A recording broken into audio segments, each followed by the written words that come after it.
So, Scotty and Mr. Greed. Scotty, one of the highest ranking US players.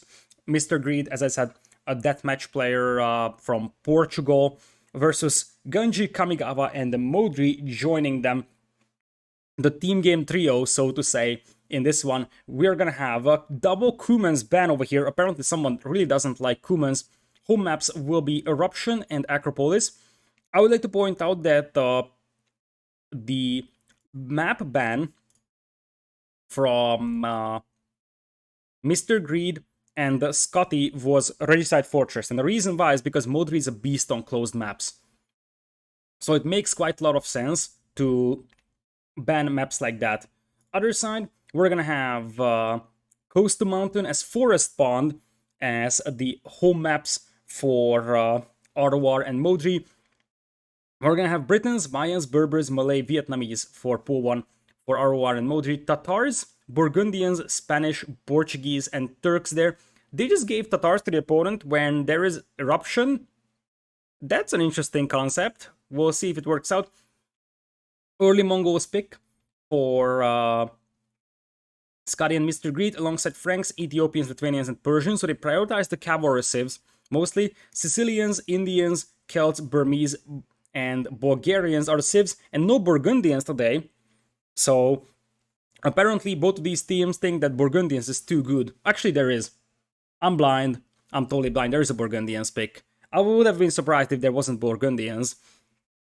But with that, we can actually get going with game number 1 over here. So Scotty and Mr. Greed, it looks like Ganji and Kamigawa will be the two players playing in this one for ROR. So let's get going with this set over here. So welcome to game number 1 in this best of 5 in the 2 pose 2 qualifiers. Ganji is going to play Mayans on the north in red. To the left of him is going to be Kamigawa as yellow Tatars. Down south, it's going to be Mr. Greed playing as Ethiopians in green. And to the right of him is going to be Scotty playing as Indians in blue. So Indians in 2v2, they feel kind of underwhelming. We have seen that in numerous cases in 2v2 World Cup. The problem is that you need your knights to be able to deal with the opponent's archers. The camos are nice and everything, but your camos are still not super amazing when it comes to dealing with archers, even though they have the extra pierce armor. So knight and crossbow is something I favor a lot more than camo crossbow. And the inability to go for knights could actually be very, very problematic. It is interesting to point out that both of these teams will have a somewhat unconventional cavalry civ. Tatars will be this cavalry civ over here, and on the other side, Indians will be the one for Scotty and Mr. Greed. Tatars will probably be playing scouts over here, that's no surprise, but they will be followed up by potentially knights, and late game should be Kashik, to be honest, because that is most likely the most reasonable cavalry that you can go for.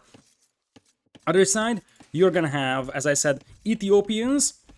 It will be Archer versus Cavalry civ on both sides, as we take a look at Mr. Greed's base, with a very, very exposed primary gold. Back gold is also quite bad. Overall, this is a very, very bad map for Mr. Greed. Hard to wall on the front, hard to protect gold mines. I don't even know which gold mine he could actually defend here. This is an extremely rough map for Mr. Greed. We're gonna have Scotty coming in here with an okay-ish map. This gold mine is defendable.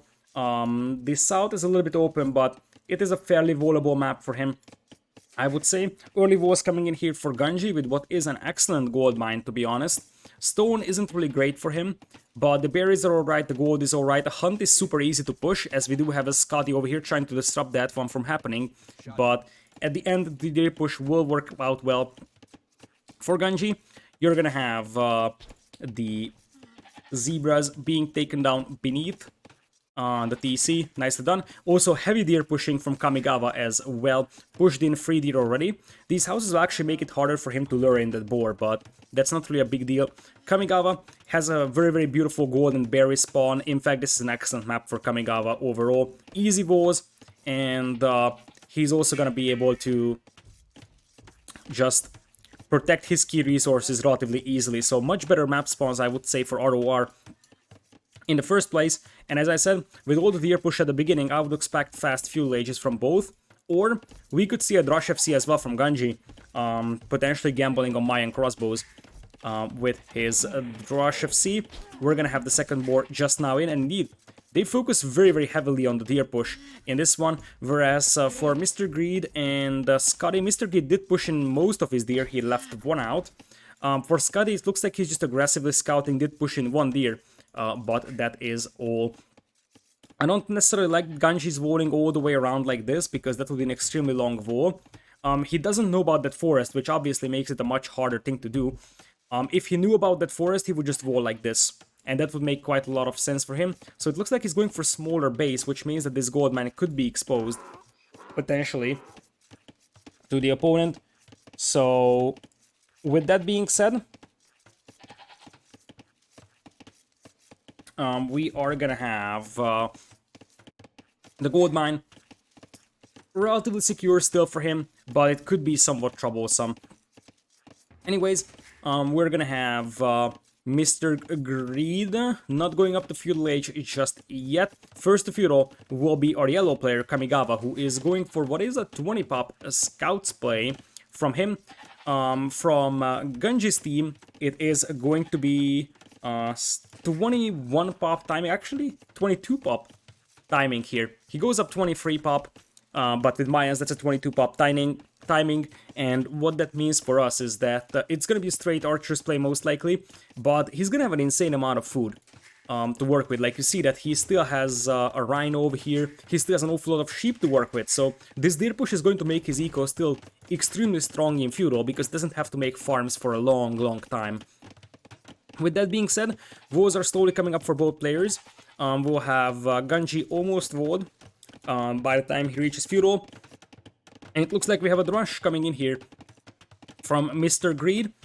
Nice quick walls from Kamigawa, but what was a very good base for him now is not so great anymore, because he's gonna have to go for some very tiny walls here. Not the end of the world, but instead of these ideal walls here and here, this became a much more problematic wall to make for Kamigawa. He's going to be fine, but it's just a matter of, it would have been so much better if he's able to wall like this, which it seems like didn't happen. Alright, so 4 on gold for Mr. Greed over here. He is going for a Drush Archers build. He's probably gonna go double ranges with Ethiopians. Half walls for Scotty, going for the Scouts opening. His opponent, Ganji, is actually going to be walling himself around by the time those Scouts arrive, as he's not even getting a Spearman out, so he's confident he can finish those walls in time. Scouts will be coming out as well for Kamigawa, and he might just send a couple of Scouts to clean up this Drush. One thing that could be problematic for Kamigawa over here is that Mr. Greed could actually bring in a Spearman and Archers, and considering how small this base is, Archers could really disrupt wood income, like one Archer here, and suddenly you have trouble accessing wood, and if you actually accompany the Archers with Spearmen, then the Scouts will have a tough time cleaning those up as well. With that being said, we're gonna have the ranges up for Ganji, and we're gonna have second range coming in as well for Mr. Greed, as expected. The militias are still there, but I feel like Kamigawa will just ignore them and send the Scouts forward. Defensive Spearman is out for Mr. Greed. This is a very dangerous gold mine right now for him. It's super wide open, and you see that the Scouts are immediately running there. There is a defensive Spearman, as I said, but you have to be extremely cautious about this gold mine. Otherwise, your villagers will just die like flies.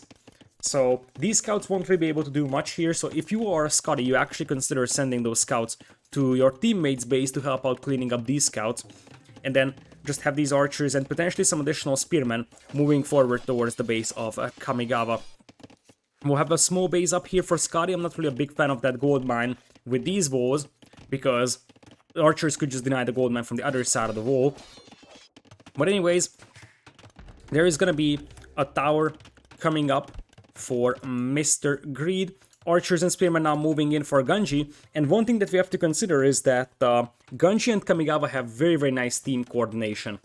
So they have been playing together for a long time, and that's going to show in their team chemistry, that's going to show in the overall quality of their gameplay. So, with that being said, we're gonna have the archers taking the hill over here, or at least so to say the hill.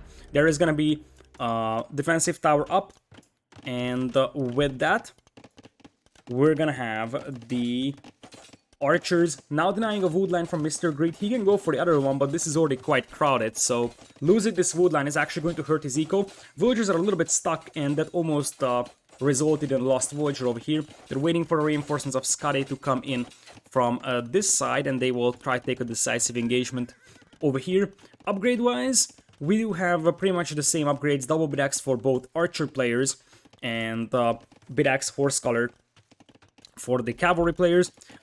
These militias are still trying to bash their way through here, but they will be unsuccessful so far. And we might just see like one archer being sent over there to clean that one up. Indeed, that's gonna be the case. It's gonna be more than one, but you don't need that much. You can just send 2 archers to clean this up quickly, just to make sure there is nothing disastrous happening, like a wall being open and then suddenly archers marching in.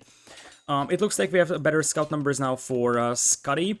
In terms of quality, these scouts are completely identical, no upgrades on either side. And now Ganji is heading towards the base of Scotty over here, trying to hit the berries. The berries are pretty much out, so it's not the end of the world. Although I don't like the 2 villagers are moving out for 1 food worth of berries.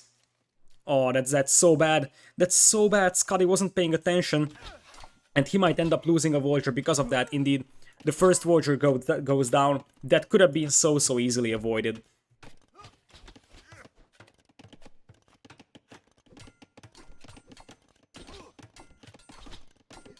So with that, we're gonna have the scouts coming in here to eventually clean this one up. It's not going to be an easy cleanup, but it's going to be very possible to do this. Militias will try to delay the archers as much as possible. There's more archers coming in. These are Ethiopian archers as well. They have +1/+1 versus only +1 attack on Ganji's side.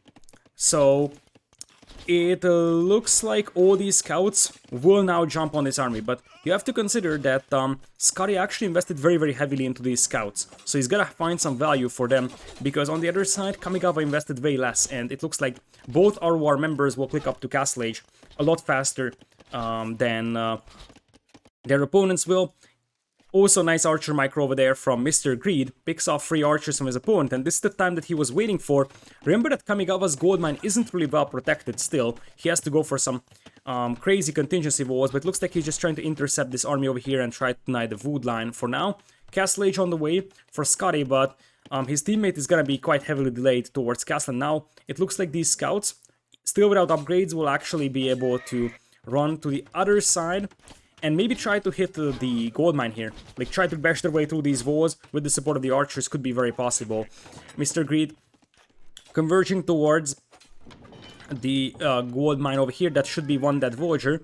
And there is quite a lot of eco to hit here with those archers. They might even be able to range the gold miners. Or even worse, there is actually a hole there.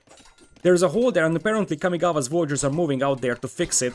And I think Kamigawa doesn't know where that hole is. If the archers find this hole, they will be able to run inside. Now it is fixed, but because of that, that's once again another villager being killed. And on the other side, there is quite a lot of scouts, bloodlines, and +1 defense coming in here. And I think it is ROR being the favorite team, but you see that there is a good shot over here for a Scottish team, even though the scouts weren't attacking the gate, so that's not going to work out as good as it could have possibly been. But if the scouts can actually kill these archers before they upgrade to crossbows, that's a jackpot. Other archers are being hidden over here, and they will wait for the opportunity to strike once they're crossbows. And now it's going to be the problematic part. You're going to have camels, and camels will somewhat struggle against the crossbows of the opponent. There is double ranges for Mr. Greed. Villager count is somewhat in the favor of a Scottish team. Crossbow almost in, but that's still quite a lot of scouts with bloodlines, and these are Indian scouts, which means they have 4 pierce armor. One thing we haven't talked about is the Indian extra pierce armor. And these scouts over here, they will just try to block the movement of the opponent. There is bloodlines in, but no upgrades other than that. Castle Age is still far from Mr. Greed, but I feel like if you can clean up the crossbows of the opponent here, that's a reasonable value. Quite a lot of those scouts will go down to the yellow scouts over here though first. So this wasn't a big cleanup here from Scotty, but he at least got some value for those few late scouts over here. Was somewhat reasonable, I would say.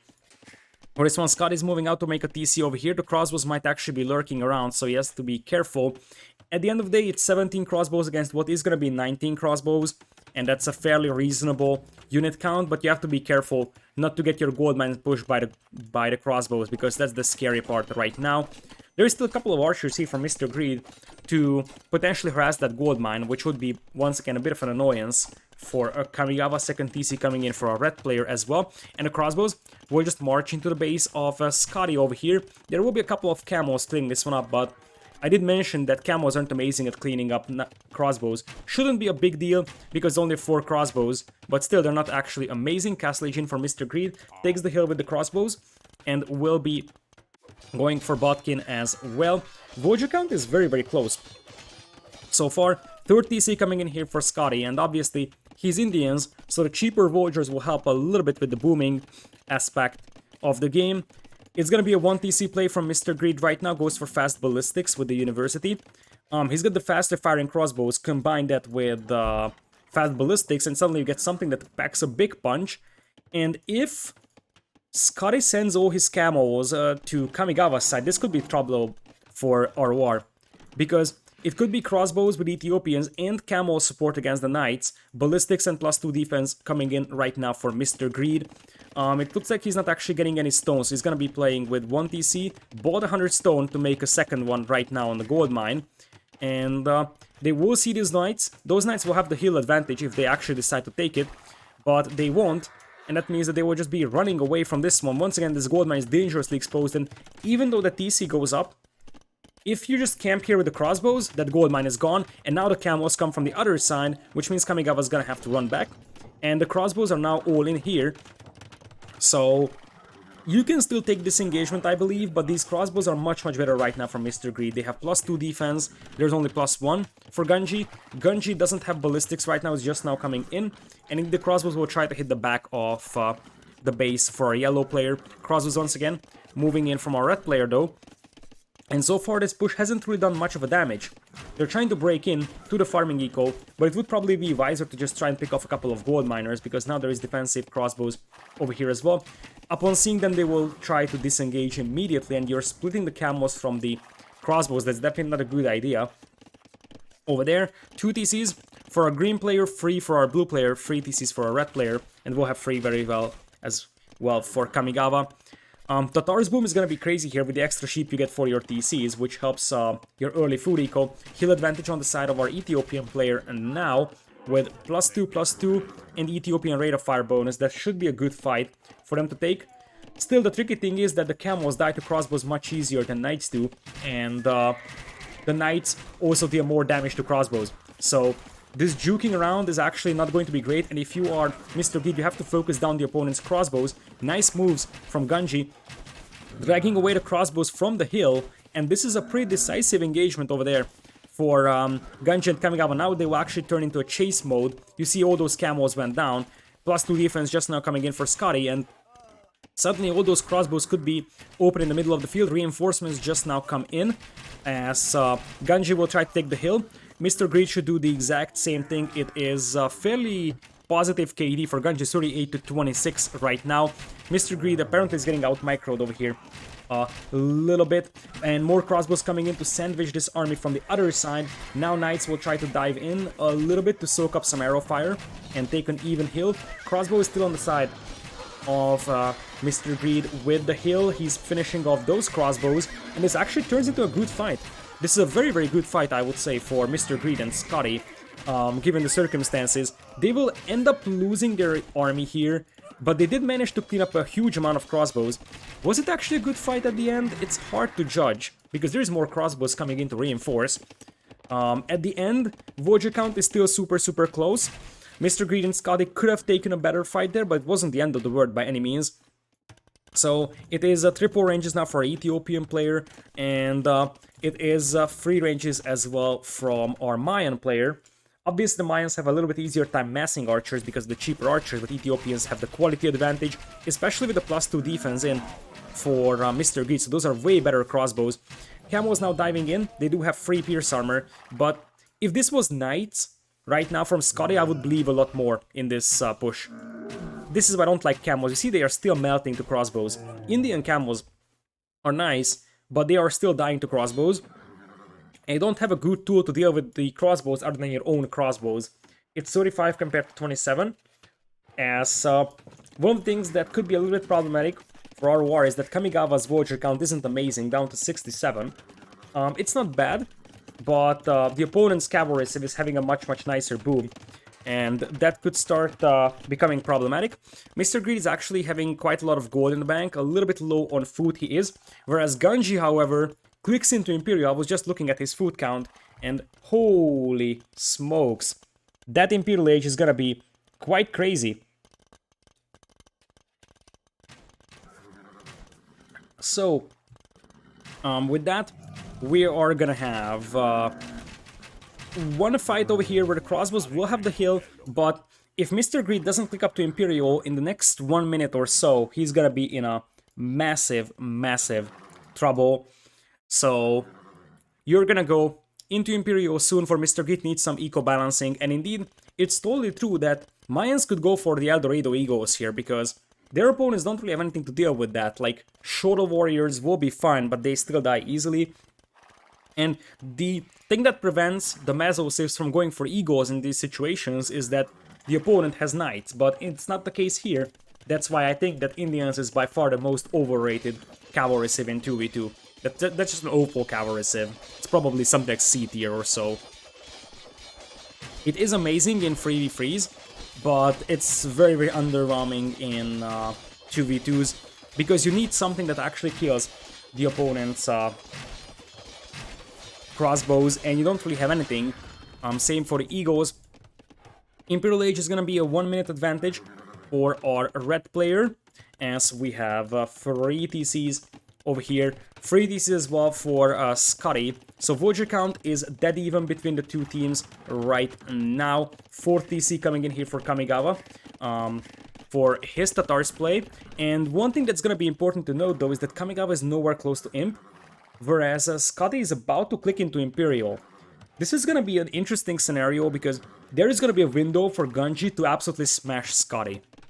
But if he's unable to, they'll be up against 2 Imperial Age players over here. Monastery and University being rushed up right now by Scotty, so that he's actually able to click up to Imperial. And it looks like all the crossbows might be heading towards Kamigawa, and they turn back. Imperial Age for Ganji. He's gonna have Arblasts, and he will actually go for some Rams. He doesn't have Siege, which buys some time for Scotty.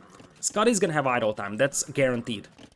But it looks like they will actually go and focus down on Kamigawa. Scotty seems like he's confident defending against this one, or they just didn't know that this army is here, and this could cause a lot of panic inside Scotty's base. He's got camos, but he's 2 minutes away from Imperial, and he's gonna be up against Arbalasts.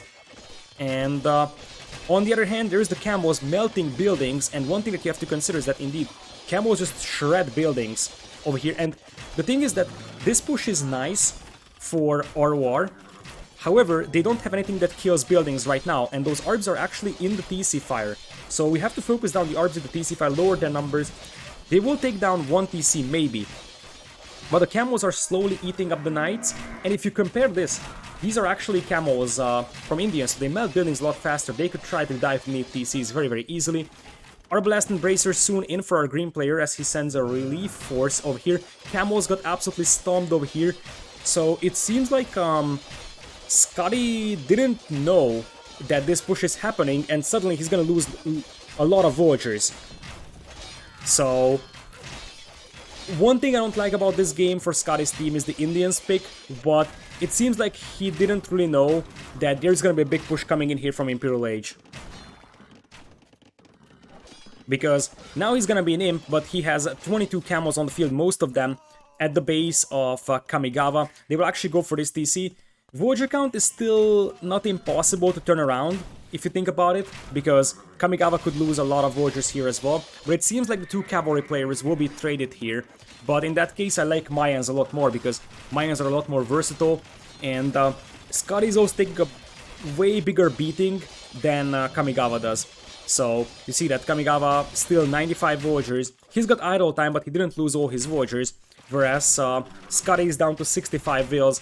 It seems like he got completely caught off guard by this counterattack against him. That being said, if the arbs are cleaned up, his camos will still be good. Coinage coming in for Ganji to start sending some resources to his teammate. Arbalasts from Ganji getting cleaned up. Arbalest here still only have a +1 defense against what is +4 defense now. Mr. Greed's arbs are way better than their opponent's arbs, and that's an advantage here still. So even though there's a 40 villagers lead right now for Ganji's team, this is apparently a cleanup. Scotty is in Imperial, so is his teammate. It's gonna be Tumbring arbs for Ethiopians at +4 defense versus just +1 defense arbs here. There will probably be a ram push coming in from Ganji at some time, but that's still nowhere, which buys some time for our blue player to potentially reboom into this one. And now you see there is elite skirms from Ganji. That's not really the way to play this one. If he switches into egos, that's gonna be very, very troublesome for Mr. Greed's team. But there is the castle drop attempt here from Mr. Greed. Knowing that this is the time to shine, there is still no answer to the Arbalasts from our blue player though. So Mr. Greed is gonna have to do some massive defense over here at his teammate's base. Now it is a couple of skirms as well, which is going to start swinging the battle in the favor of Ganji, but without extra pierce armor, those skirms still die to the Arbalasts. Kamigawa still at 109 villagers, but that's the only thing really going for him, and it is gonna be a castle that's denied. There is no way this castle goes up from Kamigawa. He's going to lose his gold mine in the front of his base overall, and indeed he's gonna have to cancel that one for a time being. Arbs here taking the hill, but they will eventually be cleaned up. Now there is more and more rams coming in, and Ganji is going to intensify this push. You will need something here for Scotty. He's gonna go for camels most likely, but have I mentioned that Indians don't have anything here? If this was any other cavalry civ, even just something that has cavalier, that would work nicely. But right now you're so much reliant on your teammates saving you from those Arbalasts. You're gonna make some camels, but even heavy camel takes quite a lot of time to get to. Sneaky villagers in the corner, by the way, from Kamigawa as he's struggling for wood control. Still, Kamigawa's team has the lead, I think, because they have 40 villagers lead and I like the unit composition a lot more. But you can't forget the fact that Kamigawa is still Castle Age. Now these Arbalasts will just melt these camos, even though +4 pierce armor is over there, but that's still just 4 pierce armor total against 10 attacks, so those camos aren't really amazing. If you are Scotty right now, you make Hussar, honestly. Because Indian Hussar will be amazing against archers. And there is nothing from Kamigawa that could stop your Hussar. So from Scotty here, the right play would be Hussar and not heavy camo. It looks like he's teching to light cav, but also goes for heavy camo in this one. And I did mention that the favorite here should be ROR. They have been playing a lot of big tournaments like Battle of Africas, and so one of the highest rated team game players. Scotty and Mr. Greed is sort of a team I haven't even seen playing together. So this might be the first tournament they play together. And individually, most people would think that they're weaker than Kamigawa and Ganji, but it seems like they aren't. And they're showing this on Arabia. 238 versus 210 is the villager count right now. Heavy camo almost in alongside Hussar. That's quite a lot of skirmishers, but once again, those skirms have just +2 defense as the TCs are being trapped down. And if you trap down the TCs, it's gonna be hard for Kamigawa to go imp. Kamigawa is using this TC to imp. And soon he could get some army on the field, but what kind of army? Especially now that we have to add that there is more and more skirmishers for Ganji. He's running out of gold apparently. He still has 28 on gold, but they have to start setting up trade, and guess what? They don't have the left-hand side corner. It looks like there's gonna be no trade from Mr. Greed's team either, so they gotta be careful about those.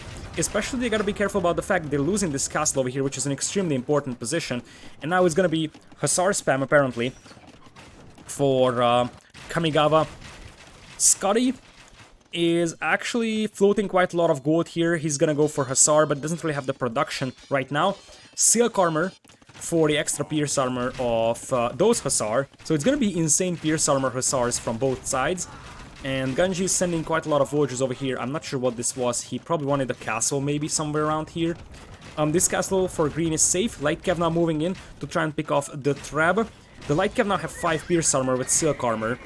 So this is a fight where these Hussars just have extremely good pierce armor, both for Indians and both for Tatars with silk armor. Still, now The difference is the army numbers, and you see that the villager count is back in the favor of Scotty, and it's double the military count right now. Arbalests here with Ethiopians +4 defense. These are not +4 defense arbs, but they're not Ethiopian, so they're still firing a little slower.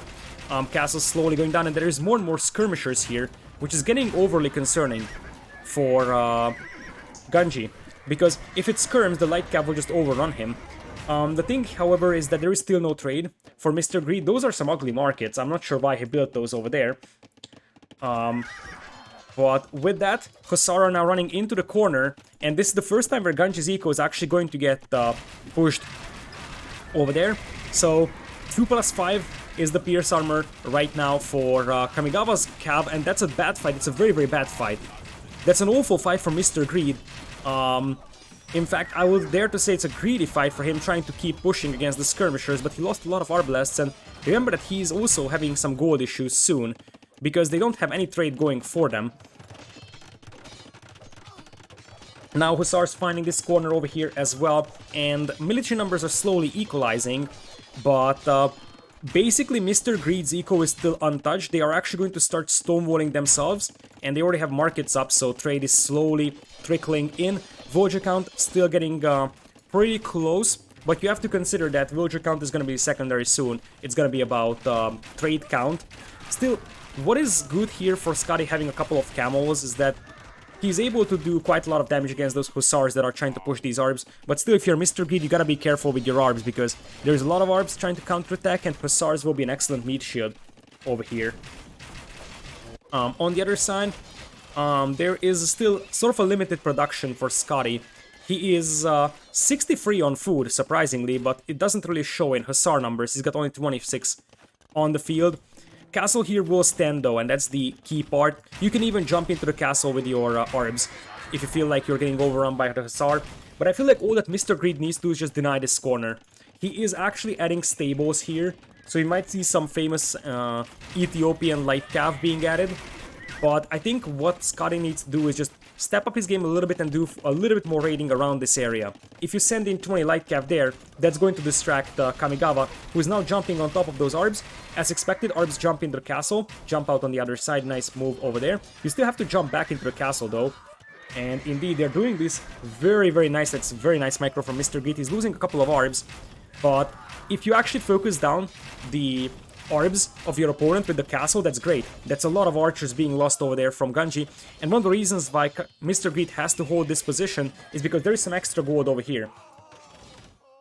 So with that, you could actually keep pushing with the arbs now, and now it's also Indian Hussars. As I said, because of their Civ bonus, they do get the extra Pierce Armor, so it's still 6 Pierce Armor for them on those light calves, and they can just keep raiding with them. Now it's gonna be some Trebs coming out as well. Now the castle's under attack, so you gotta be careful about this one. Mr. Greed really needs this castle over here, and he lost his 4 villagers. He wants to go for some light cav over here. Still no trade for our ward though, but they find some gold in the corners, which is extremely important. Trade is slowly being established by Scotty and Mr. Greed, who are now walled off with stone walls in the middle of the map, but they still need to solidify the defense inside Mr. Greed's base, who is now losing this castle, allowing access for Kamigawa to take this gold, which is extremely important right now.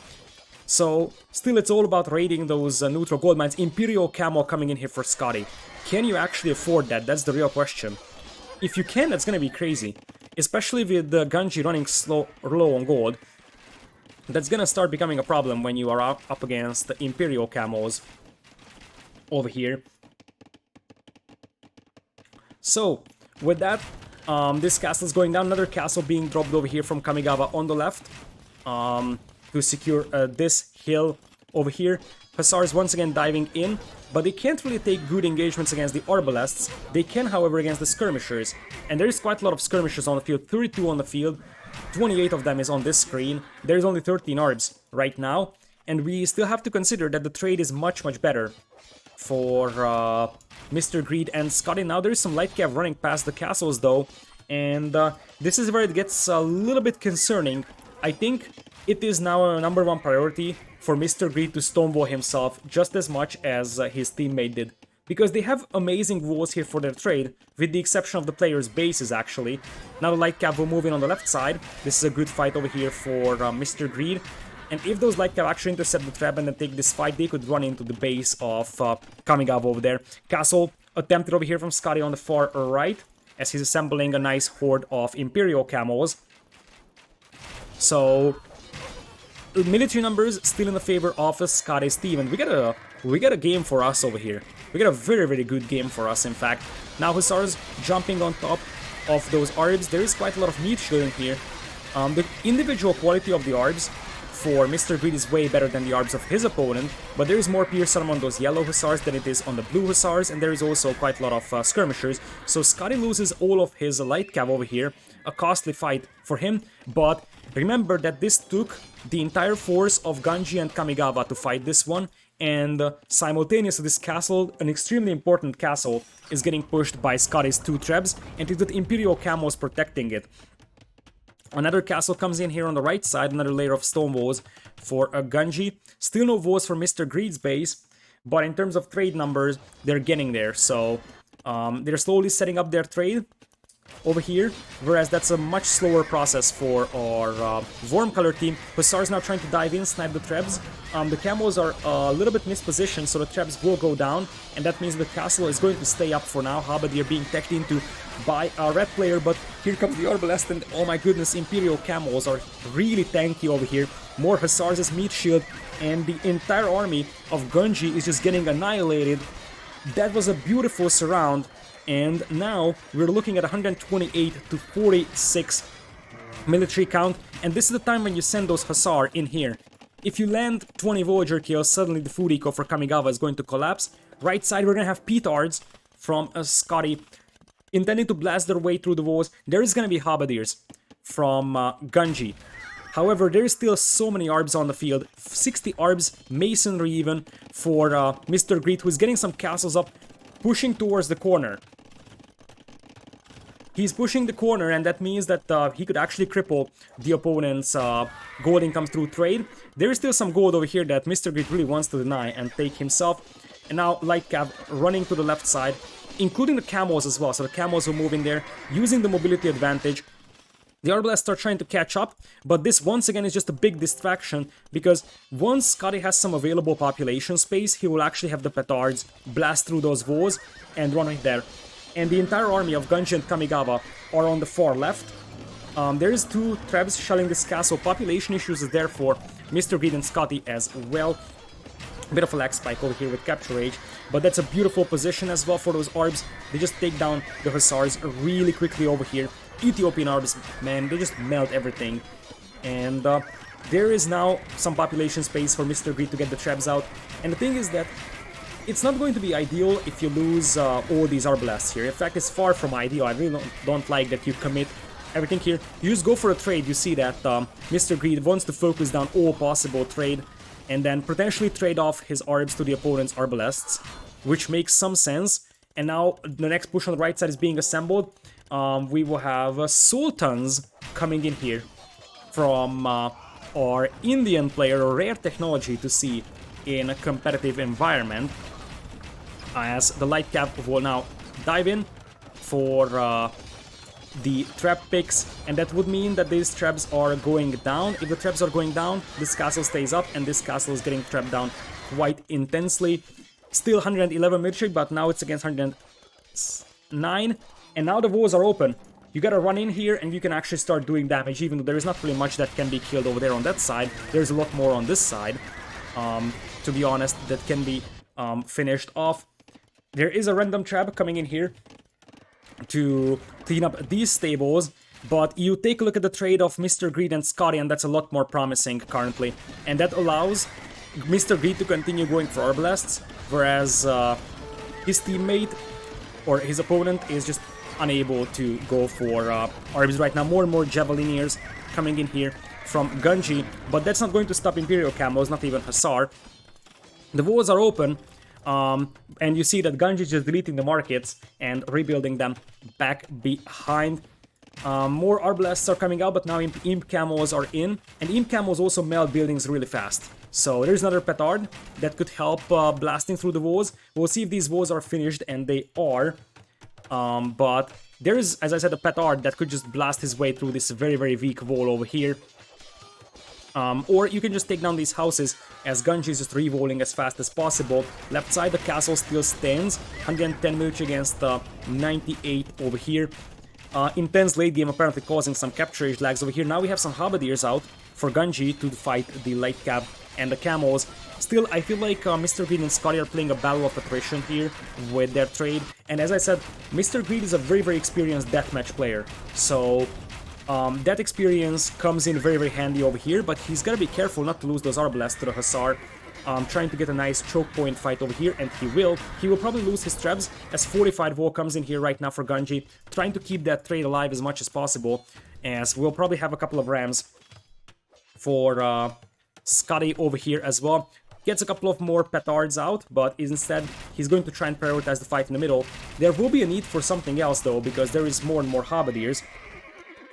And now the trade is slowly being established by ROR as well, so this game is not over yet.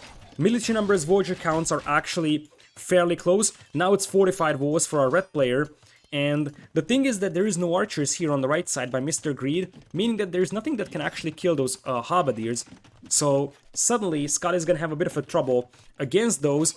Has a couple of Imp Camos over here, take down a couple of these light cats, but it's not an awful lot. Still, now the idea is that they want to push to this corner and finish off the game. That way, we get some capture lags here, so we might do a restart on it. If it continues to have lag spikes, it's probably because of the long game. And now the Arbalasts are starting to march in over here. Scotty's gotta get that castle up, but I feel like it is not going up. There is way too many Arbs to deny that, although the Arbs have to focus down the Villagers. Otherwise it goes up. If it goes up, it's going to save the base of Scotty.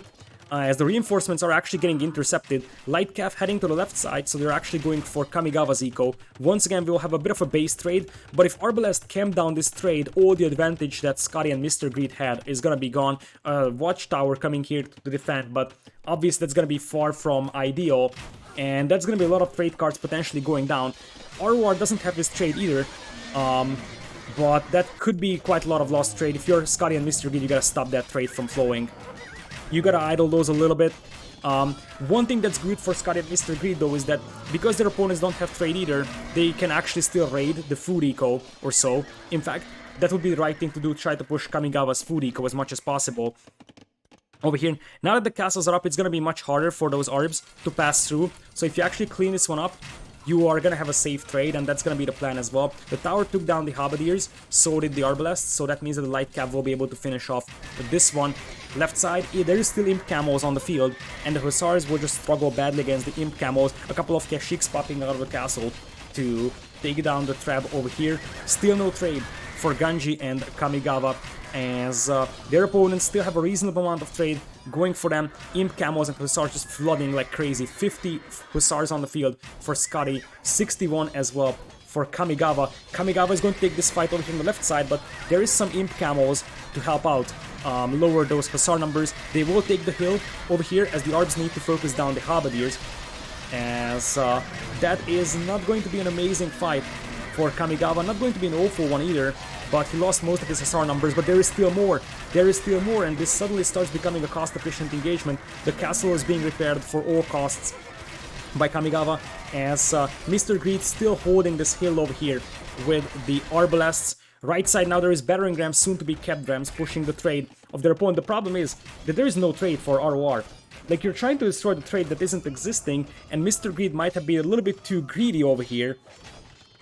Because he lost a lot of Arbalasts over here, so he still has 53 on the field, but that was way too many Arbs that shouldn't really have been lost.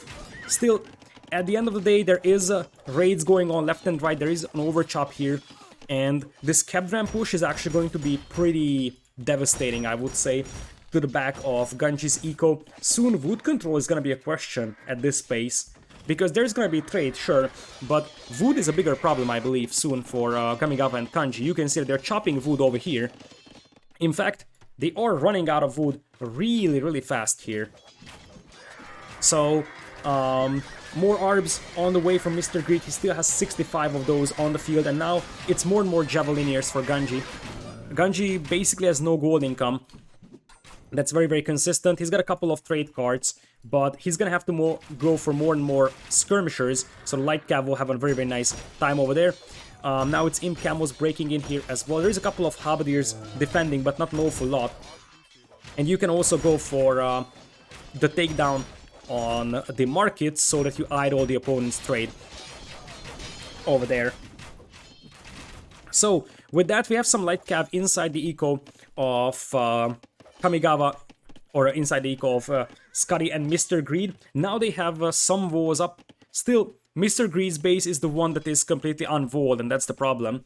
Same applies for Scotty's base, but at least he has some defensive castles. I think the weakest spot might be around here that you can run past. Still, enormous clash coming in here, as this is a good fight for Mr. Greed's team. They will take the hill here with the Ethiopian crossbows. The skirmishers aren't able to take the fight against the Arbs. Numbers seem to favor ROR over here, but their trade once again is getting caught by the Arbalests. And what a crazy game number one. This is just game number one of the set, and it is delivering big time, ladies and gentlemen. This is still anyone's game, to be honest, because Ganji and Kamigawa have the tools to stabilize, and they are doing so right now. More and more Hussars and Imp Camos coming in though to do some more raiding over here, and as I said, wood is gonna be a big problem soon for Ganji and Kamigawa, because they don't really have any safe wood income anymore. So with that, more herbs are on the way. This trade is still way better for Scotty and Mr. Greed, and that's going to show in the quality of the units pretty soon. Ganji, by the way, only has forging on those Halberdiers, so he's got quite a lot of herbs on the field, but they only have forging in terms of attack upgrades, and they will try to run past the castles here, but that's not gonna happen.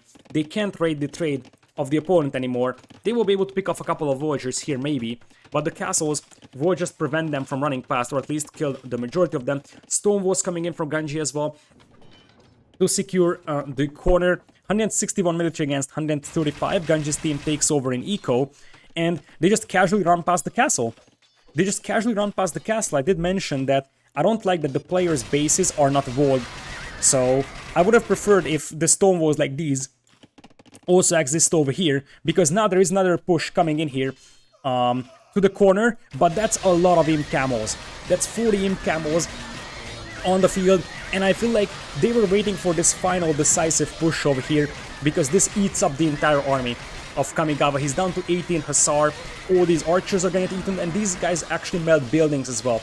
So they can run in, they can take that castle down if they want to, but that's gonna be left for the Trebs, and instead they will just go and raid, potentially take down the TC to help the Arbs push deeper into the opponent's eco, and there's gonna be some skirmishers and Arbalests cleaning up some trade, but I feel like this disruption is actually a lot bigger, and you see that now they will focus down that castle.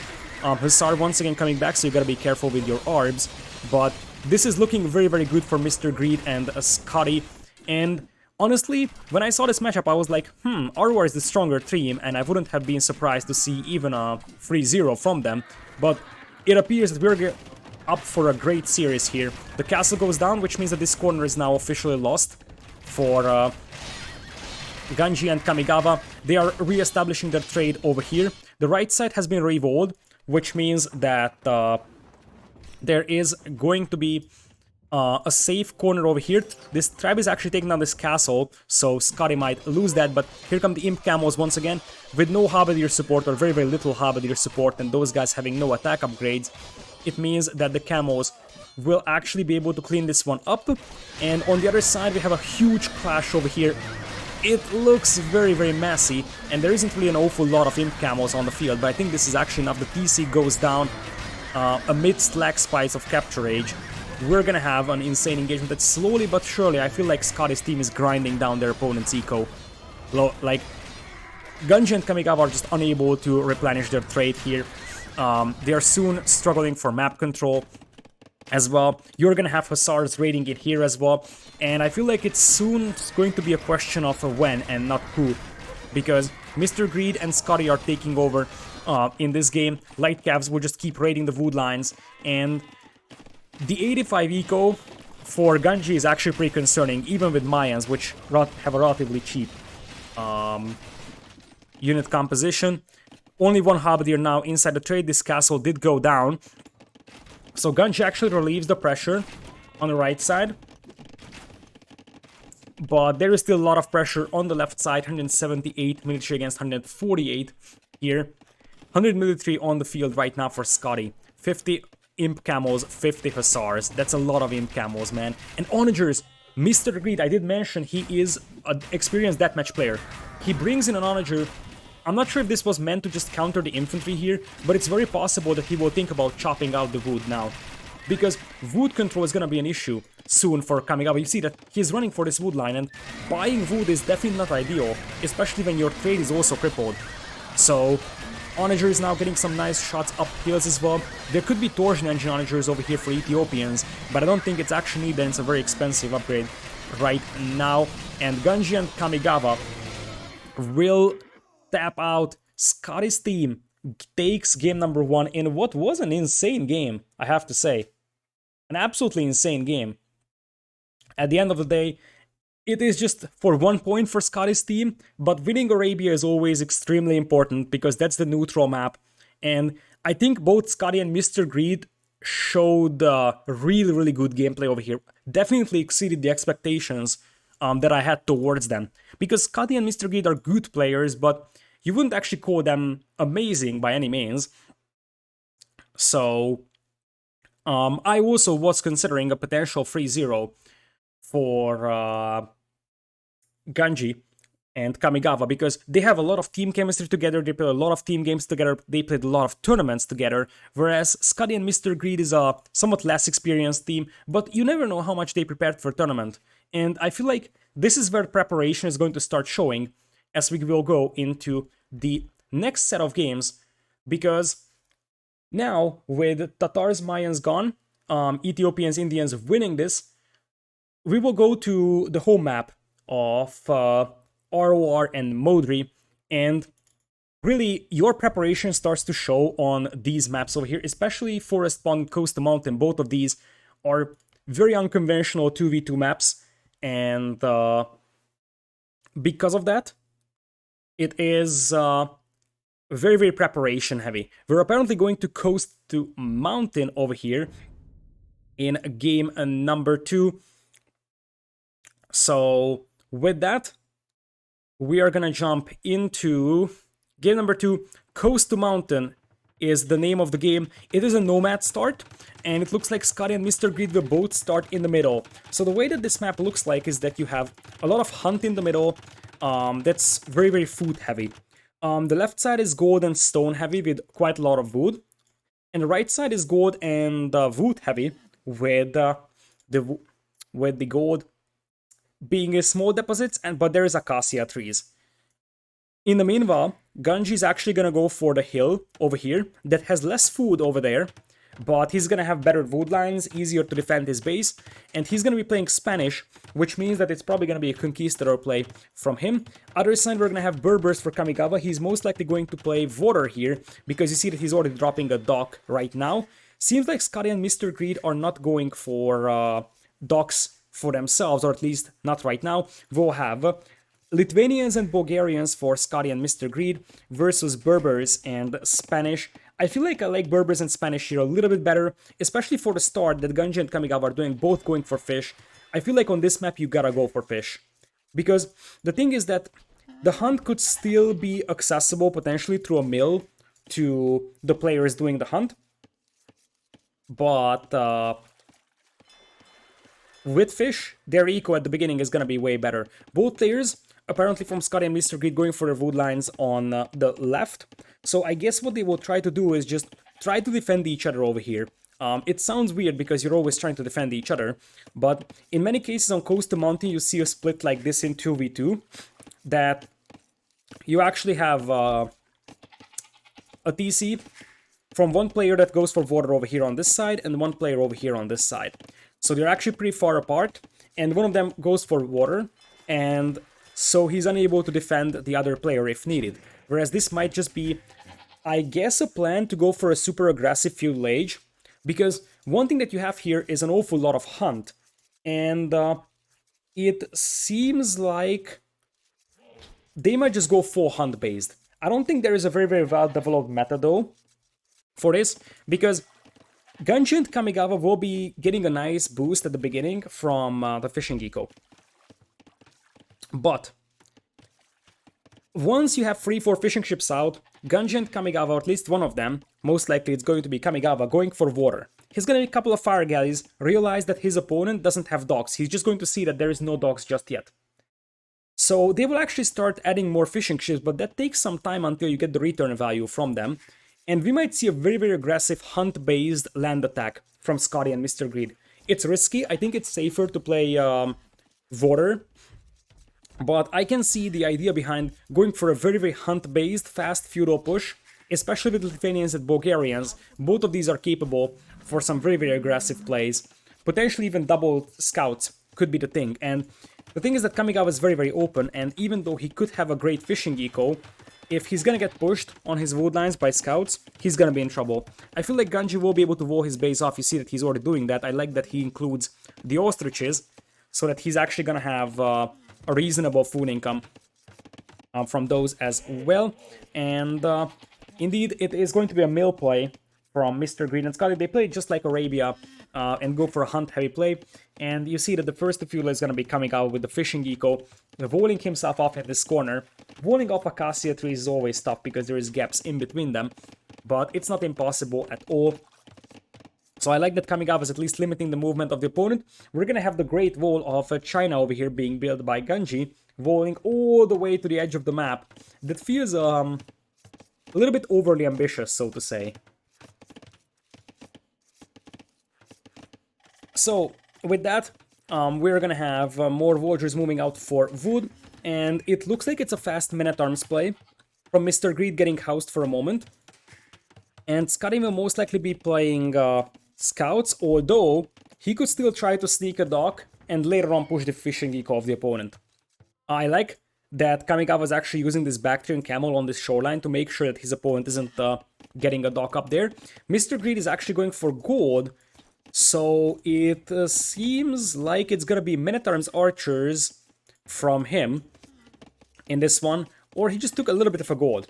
So it might end up being a men-at-arms scouts build or men-at-arms towers. I was thinking about men-at-arms towers, but didn't send any villagers to stone, so I wasn't sure about that. Towering Spanish is tough, but it's a fast castle play, so why not? And you can definitely deny... I think what you can deny here is food eco. Denying the huntables, denying potential farming spots, and obviously your opponent will still have the fishing eco, which is nice, but the towers will still deny a lot of resources from Ganji. The stone is relatively safe, so is the gold, but that's the only stone spot that Ganji has, and he wants to go conquistadors in this. Big walls coming in here for Kamigawa, that's a great one. So this way it's gonna be impossible for potential scouts from a Lithuanian player to move in. Remember that they still have, because they have the map control, they have a lot of huntables that they can work with, so that partially compensates for the lack of fishing eco, although as I said, once the fishing eco kicks in for Kamigawa and Ganji, it's gonna be an insane food income for them. So you see that Ganji already has the food to pick up to Castle Age, basically. Not on stone just yet, he is, and in the meanwhile we'll have scouts coming in from Scotty. The question is, what can you do when the TC is so close to that stone mine, though? Like, you can't really deny that. Men-at-arms will be coming in just now, as there will be a second tower soon from Mr. Greed. Their resources aren't really looking great, whereas for especially Ganji, he's ready to click up to Castle Age here relatively easily, and Kamigawa's food eco is going to be crazy because of those fishing ships as well. Goes for a blacksmith for now. I like this Bactrian camel from Scotty inside his opponent's base. Sees what he's doing, and it's going to be a market at the end. Men-at-arms are now in though, and they are actually harassing the villagers a little bit. Town Center picks off one of the men-at-arms, and now we got a red player on stone. He's up to feudal age. And let's see where Mr. Greed drops his next tower. Like, the thing is that wherever you drop the tower, there's so much space for Ganji to fall back to, so walling like this actually pays off for him, because it's impossible to deny all the resources from him. There's gonna be a blacksmith, and I would assume a market will be placed somewhere around over here, if you can actually squeeze it in there. I'm not sure if you can do it because of the elevation. Regardless, there's going to be a tower stone wall over here. Even Town Watch is coming in. And you see that Scott is actually massing scouts here.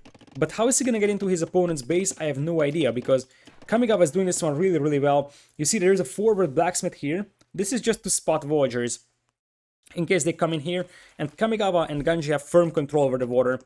I understand what Scotty and Mr. Greed try to do with this map, but that's not a good strategy here. I think in this map you have to go for a water. Now Spanish will do a counter tower in here, and you just don't have the chance to get into the opponent's base right now. The best thing you could do is try to get through these walls, because these are very, very far away. But at this point, this is a 75 versus 61 villager full boom from ROR, and their game plan for this game was much, much better. So you already have Castle Age coming in here for Ganji. Defensive tower preemptively coming up for Ganji. He won't be able to afford a castle, but for now he's thinking about survival, and he will just delay that castle a little bit. They still have a completely untouched fishing eco. And even though their opponents do have some hunt and some farming, that doesn't compensate for the villager numbers, basically. So yeah, the hunt is nice. And that's the game plan for Mr. Greed and Scotty. They don't want to go for water. Instead, what they want to do is just compensate for the lack of water with hunt. But it didn't really work out that much. Mr. Greed's gonna get a tower up over here, but once again, it's not possible to get through these walls. Ganji's defense here was extremely good overall, as we're gonna have Castle Age almost in for him. Fletching even for his own towers. Once again, he's playing this one safe, he's not rushing the castle, he just wants to make sure that his own towers are safe.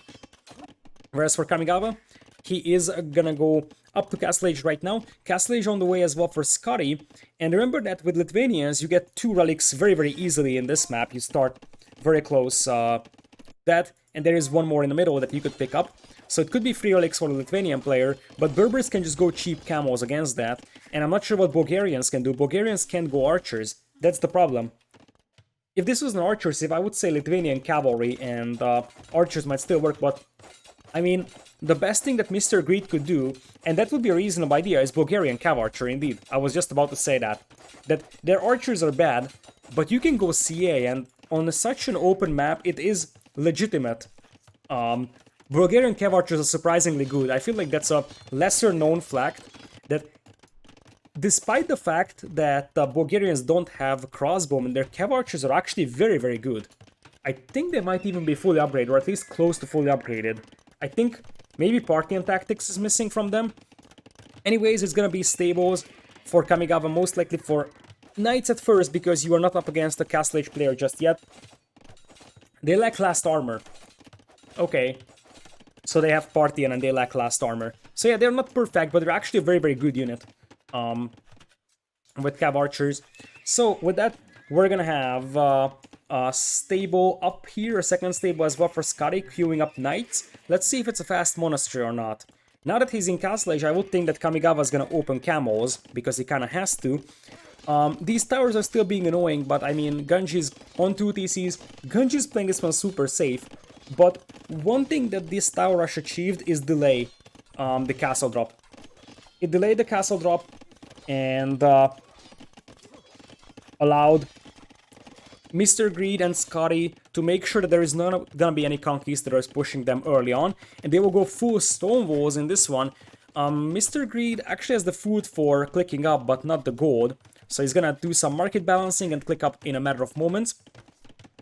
If it's actually Bulgarian CA with Lithuanian cavalry, I like that more than potentially Berbers and Spanish, although Camel Archer and Spanish cavalry could be something to consider as well. With that being said, there's gonna be a couple of knights and camels coming in.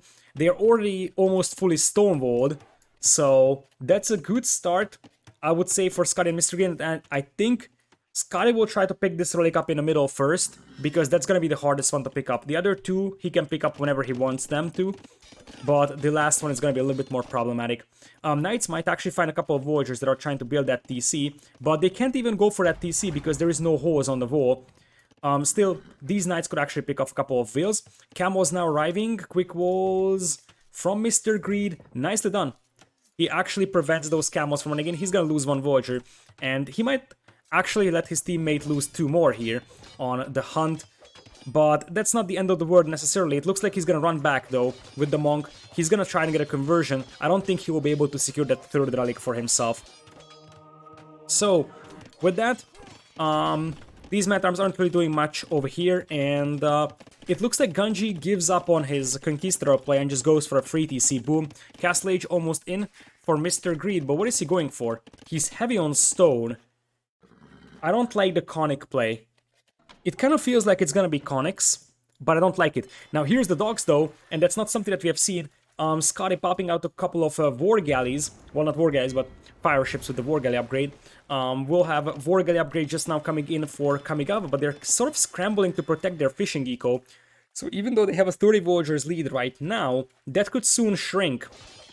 Still, I feel like Kamigawa and Ganji has gotten a massive boost from their fishing eco, and that's going to help them quite a bit. There's the defensive castle from Ganji, but I'm not sure how many conquistadors he's gonna go for, because his opponents are fully stonewalled, and he's already playing free TC. It might be better to just go for knights.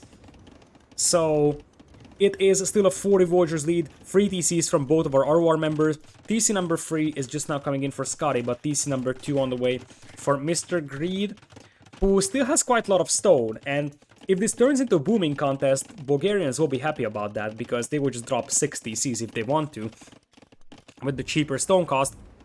Now it's fire ships as well for Kamigawa, so instead of pushing on the land, he's going to start focusing a little bit more on the water as fish traps are coming in for Ganji. Still 40 villagers lead for ROR in this one. Their game plan just seems a lot better for this map. In general, 76 eco already for Ganji. He was free TCs for quite a while, and now he's getting some conquistadors out. Third TC just now coming in for Mr. Greed, reinforcing those walls. There will be a Crepost to defend this side of his base, but this water aggression pretty much died out, and at the end we still have quite a lot of fishing ships. We have 10 for Kamigawa, and we got about 7 for Ganji, so there is a reasonable amount of fire ships over here for our yellow player to make sure that this fishing eco stays intact. There's a demo as well. It was a nice attempt from Scotty, but it didn't really work out the way that they imagined. Overall, I just feel like I understand their game plan, but I don't like it. And I think I'm right about the fact that on such hybrid maps, you gotta go for water. You just gotta go for water. Otherwise, you will just get beaten by massive eco advantage from the opponent. And now, since both teams are basically fully walled and no one is actually willing to attack the other, whoever has more eco is just gonna have a massive advantage. Now, Scotty is picking up 2 relics over here, so that's a bit of a nice thing for him.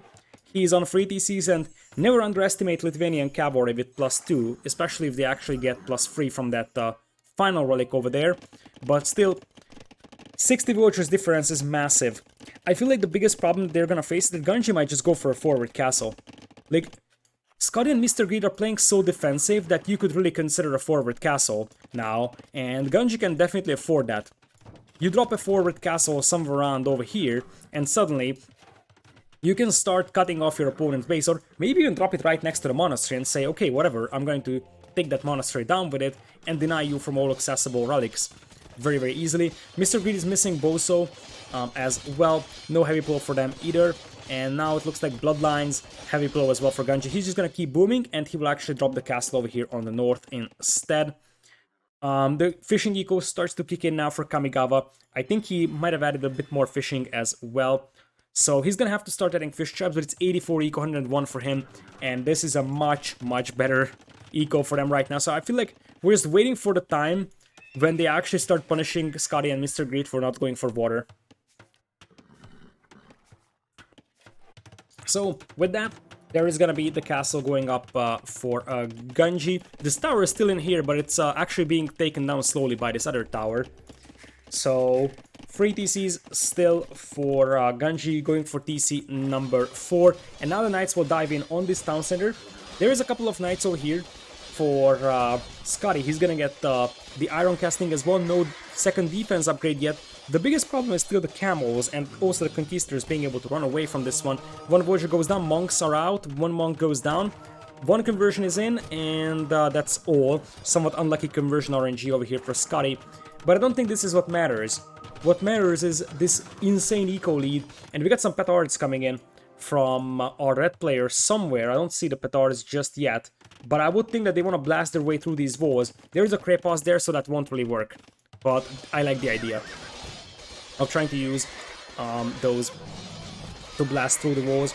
With that being said, I think this is basically the end of the game. Ganji clicks into Imperial, and the Knights, even though they do have an insane damage output because of Lithuanians here, they are still getting defeated by the cheap Berber Camels. Conquistadors firing safely from the back, and it's 43 army against 2 army overall.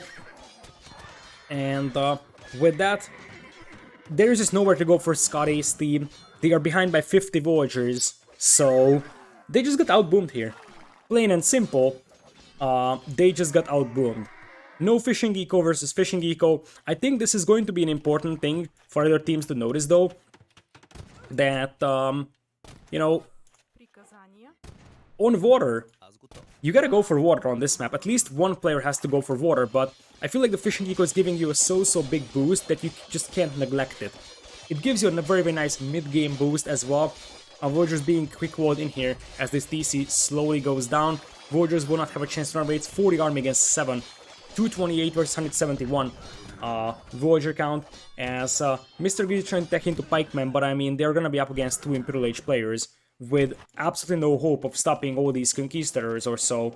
So, indeed, this is very much showing how much preparation can help you in certain maps, and many maps of the 2 pools map pool is actually heavily preparation based. So it's not like, okay, we played this map a million times, so we're just gonna do the exact same thing. There is many maps in here, including Coast to Mountain 2v2, which is very unconventional in 2v2 setting, that basically, if you aren't prepared, as now the petards blast through the walls, over here, the conquistadors drew away the fire, and the petards were able to blast through. Conquistadors will just melt that building over there, and indeed, Mr. Greed just taps out. With that, we are having an equalizer over here. Ganji's team turning this one back. They just had a very good game plan for their own home map, whereas Mr. Greed and Scotty seemed like they were a little bit lost on this map, and that means that Ganji and Kamigawa equal the series.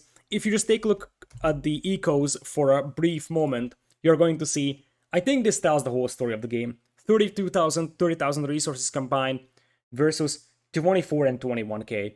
I think that is telling you the exact story of the game, the extra food especially for Ganji and Kamigawa, but also just look at the population share. They just massively outboomed their opponent, plain and simple. It wasn't really about the army, quality army numbers, it was about your opponent had a way better eco, and at the end of the day, Mr. Greed and Scotty weren't really able to get to their unit composition either. I felt like the Bulgarians' pick here was just for the tower rush, but after that, Bulgarians don't give you much on this map, or at least not as much as Berbers in Spanish. This is a very good game plan overall for the team of Ganji.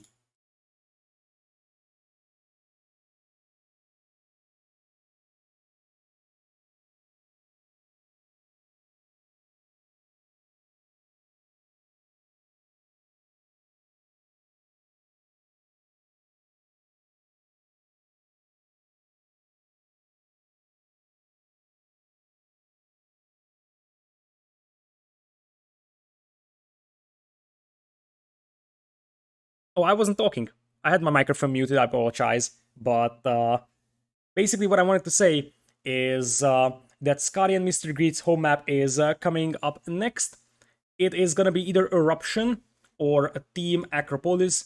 They have used, or like their opponents used Tatars on Arabia, so that's not going to be their Eruption civilization. I would think we could see Mongols here trying to go out for some hunt.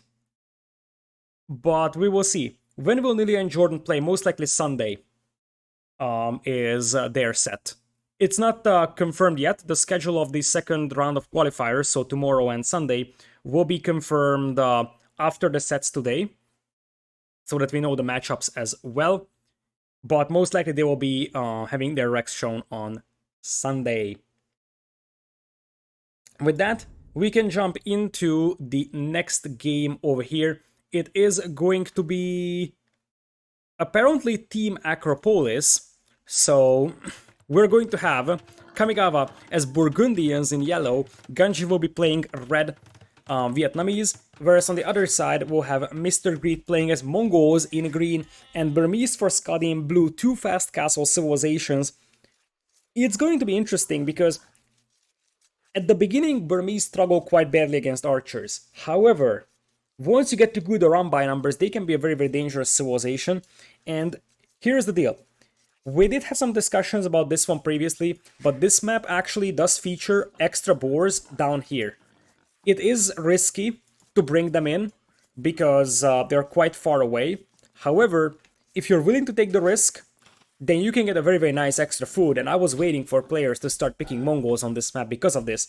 So you still start with two boars, but there are some extra boars over here that you can potentially get in. Vietnamese and Burgundians feel more like conventional civilization selections. This is definitely a fast castle type map if you wall yourself off. And because of that, we could see Burgundians just going for a fast castle with the eco-heavy approach. Eco upgrades being added quite early from them. So one thing that I'm noticing here is that this little hill here actually makes it really hard for Ganji and Kamigawa to wall this base. This little pit here actually is kind of blocking an ideal wall around here, so you're gonna have to wall all the way through like this. Still, I see a bit of a capture H freeze over here. You are gonna have the second board already coming in here from Mr. Greed, and the idea could be that he wants to go for a very, very fast feudal. That is also possible, that he wants a very fast feudal scouts play, and try to hit the opponent before they actually are capable of walling themselves. So, in fact, this is what I would think that you would do. You go for an aggressive fast feudal play with Mongols, and then you follow it up with a run-by from a fast castling Burmese player. So it's sort of distraction, aggressive play from Scotty and Mr. Greed in terms of Mr. Greed being the aggressive player, going for scouts, taking an aggressive approach to the base of Ganji and Kamigawa with scouts, and then the Burmese player is just going to fast castle behind that one, and that aggression from Mr. Greed allows Scotty to have a pretty much untouched fast castle over here. It looks like we're gonna have no extra boars being brought in from the bottom of Acropolis, so it is just deer push over here. Still, Mr. Greed will likely go for something like a 17 pop feudal. He could cancel that, will go for loom and go up, but it looks like he's gonna go 18 pop. Still, with that being said, we're gonna have some walls coming up here for Ganji, and second board just now in for Ganji was a little bit sloppy. I think he was a little bit late as well with that board because he had to take the straggler for a moment, but it's not really the biggest problem ever. So with that, we're gonna have the second board in as well for Scotty. Has some small walls, but not really amazing ones right now. We're gonna have 4 on wood for Mr. Greed, though, interestingly. What is he up to? What is he up to over here with 4 on wood? Because that's not going to be a fast feudal, or if it is, it's a 20 pop feudal, but 4 on wood is a little bit surprising for that if you wanted to go for scouts. Which raises the question of potentially fast feudal archers, and indeed, that is the case. Maybe even forward warrior. It is very possible we're going to see a forward warrior, forward archer range play. Because there's nothing that really prevents that, and that could be still a very, very nice an aggressive play over here. So, with that, Kamigawa is gonna go up to feudal as well. Goes for 22 pop feudal. So this isn't going to be a fast castle. What he probably will do is just go into feudal and go into eco upgrades, and then continue on to castle age. That's probably the idea of the entire concept. With that, we're gonna have Mr. Greed free on gold. Here comes a very late barracks for him. What was the point? What was the point of making this fast feudal? He actually even skipped loom if he forgot about the barracks.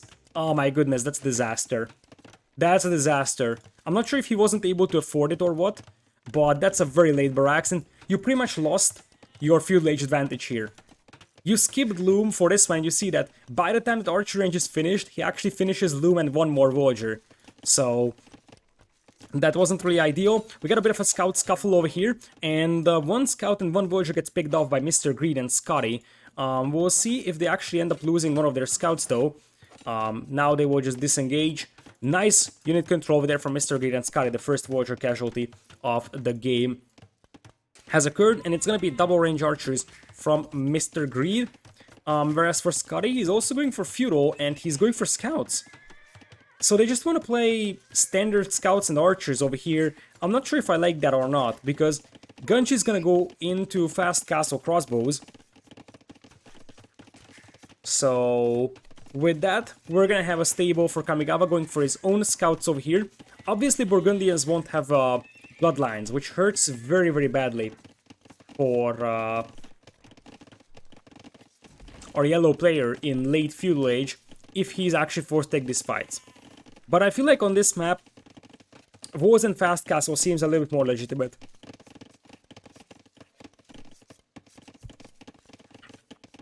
So with that, we're gonna have feudal age coming in here for Ganji. That's going to be a pretty clean fast castle for him. Villagers being sent to stone as well, which means we will have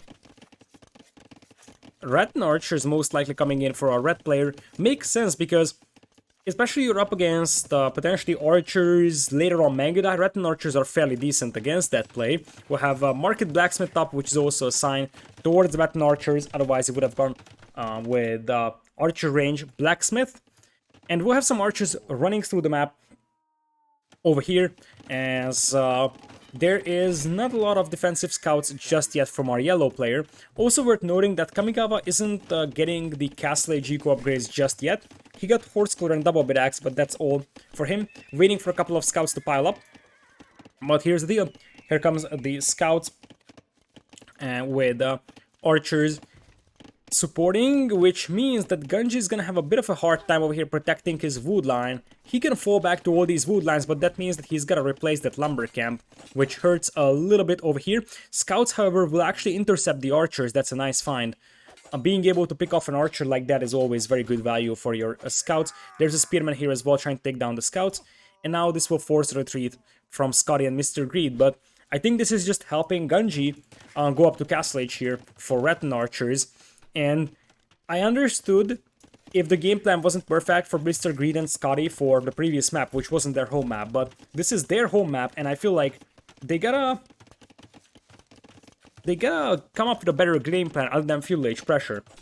Even in 2v2 World Cup, which this map was frequently played, we could see that this is sort of a fast castle map nowadays. No one really goes for feudal aggression, you just wall yourself up all the way around. So with that, we'll have some contingency walls coming in here for Ganji, just slowly walling behind, and when he reaches Castle Age, you will eventually be able to drop a castle here. He's at 500 stone with 6 on stone. That should be alright. Double Bit Axe and Horse Claw a little bit delayed because he was forced to do so much walling behind, but here come the scouts for Kamigawa in a matter of moments. Kamigawa is waiting for +1 armor to come in for his scouts before he takes this engagement. And it looks like we have neither of the cold color players getting ready to go into Castle Age. We have a Castle Age connecting for a Ganji. And for Kamigawa, he is not far away, to be honest. If he stops making scouts, he should be good to go because he's got 16 farms going on already. But it's gonna take some time until he actually gets there. And the Castle Age is in for Ganji. And he's waiting for the castle to be dropped. Drops it close to the stone mine over here on the front of his base. That's a nice spot for that castle. And Rattan archers will come in.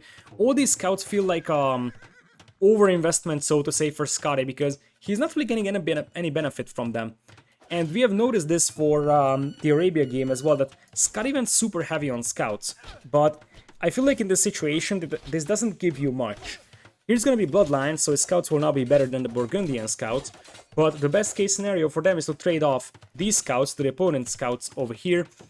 There is going to be just +1 defense on those scouts, and those will never have Bloodlines. So, with that, we're going to have these scouts trying to jump on the archers. That's a very nice find over there. Or just run back to the castle. That also works. They're trying to drag these scouts into the castle fire. So, with that, there is gonna be archers, Rattan archers to be precise, coming in here. This is a nice little wood line over here for Mr. Greed. It would be a shame if 2 Rattan archers denied the entire thing. And now skateboarding in for those scouts, but this feels like a massive overinvestment into scouts from Scotty. Now, that being given, if he breaks into the opponent's base, suddenly these guys will be very, very good. It's a matter of question, can he actually break into the opponent's base, especially now with Rattan archers coming in to defend and Vo's behind, trying to make sure that those guys don't break in. And the thing is that these scouts seem just useless currently. There is a Voyager over here that could be a sneaky forward Voyager to have a forward siege workshop once Rattan archers start moving up. And the scouts apparently will launch a counterattack. And look at this. Mr. Greed and Scotty never actually took the time to wall themselves off completely. That would be a disaster. How is this possible? And their army is just trying to be aggressive, but they actually lost track of that horde of yellow scouts. And you see that Kanji is already pinging this spot over here on the map, because this is wide open. This is not even a hole. This is a wide open base, man. And I feel like this is the moment when they realize, oh shoot, we gotta go back with our scouts. But that's too late for that. That's very, very, very late. So you're gonna have to land some quick walls to do this. And all those scouts for Scotty were in vain. He's going up to Castle Age right now, but he's gonna have quite a lot of idle time. Nice quick walls over there from Mr. Greed. There's the first Voyager going down from a Scotty, but other than that, it's a surprisingly good defense. Now, we don't have any Voyagers on stones. This is not gonna be a straight arm buy from Scotty by any means. And now that the scouts come back, they can actually clean this one up nice and easy. They will have Bloodlines, so at least you get some sort of value for these scouts. Given the circumstances, this actually achieved way less for Kamigawa and Ganji than they were probably hoping for. One more Voyager goes down, but it's a grand total of 2.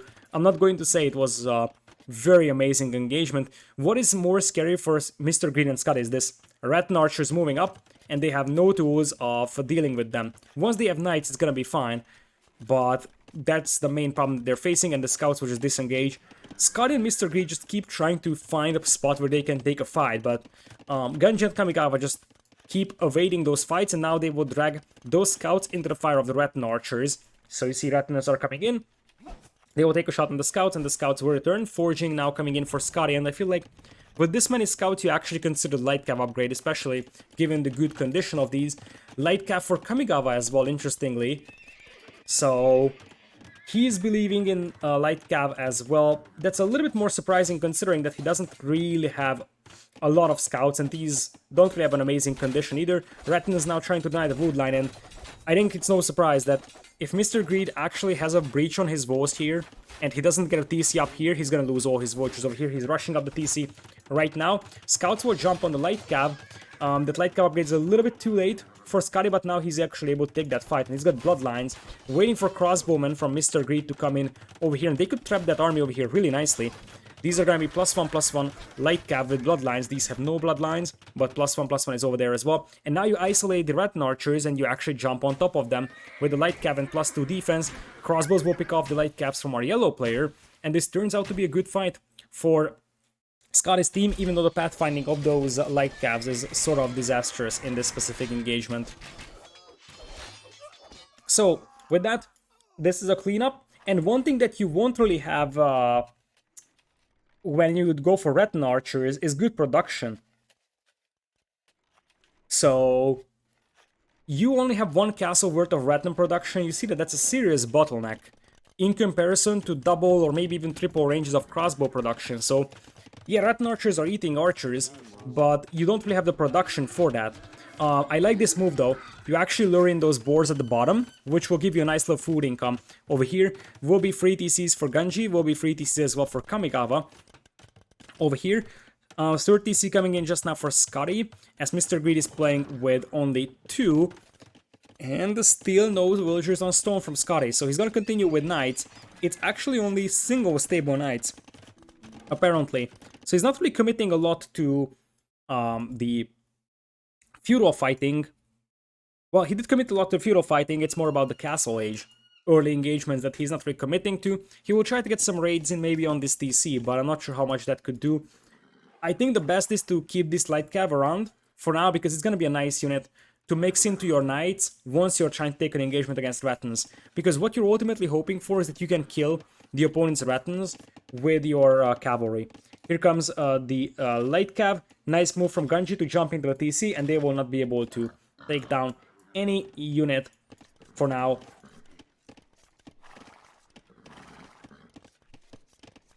So with that, knights are now trying to hit the other woodlands. So it's going to be raid heavy play here from Scotty and Mr. Greed, but they're just unable to kill villagers. And there is the cheap Burgundian Cavalier in Castle Age. They won't have bloodlines, but that's still going to increase the overall attack, and that's why it's going to start mattering quite heavily. Knights once again will try to find some villager kills, but I think it really shows well how good defense of Ganji and Kamigawa were, that Mr. Greed and Scotty combined for 3 villagers killed, and one of them was actually killed right now, or even 2 of them by Mr. Greed. And they have been applying pressure throughout the entire feudal age. With scouts, archers, they just weren't able to kill villagers because defense was so good from Kamigawa and Ganji.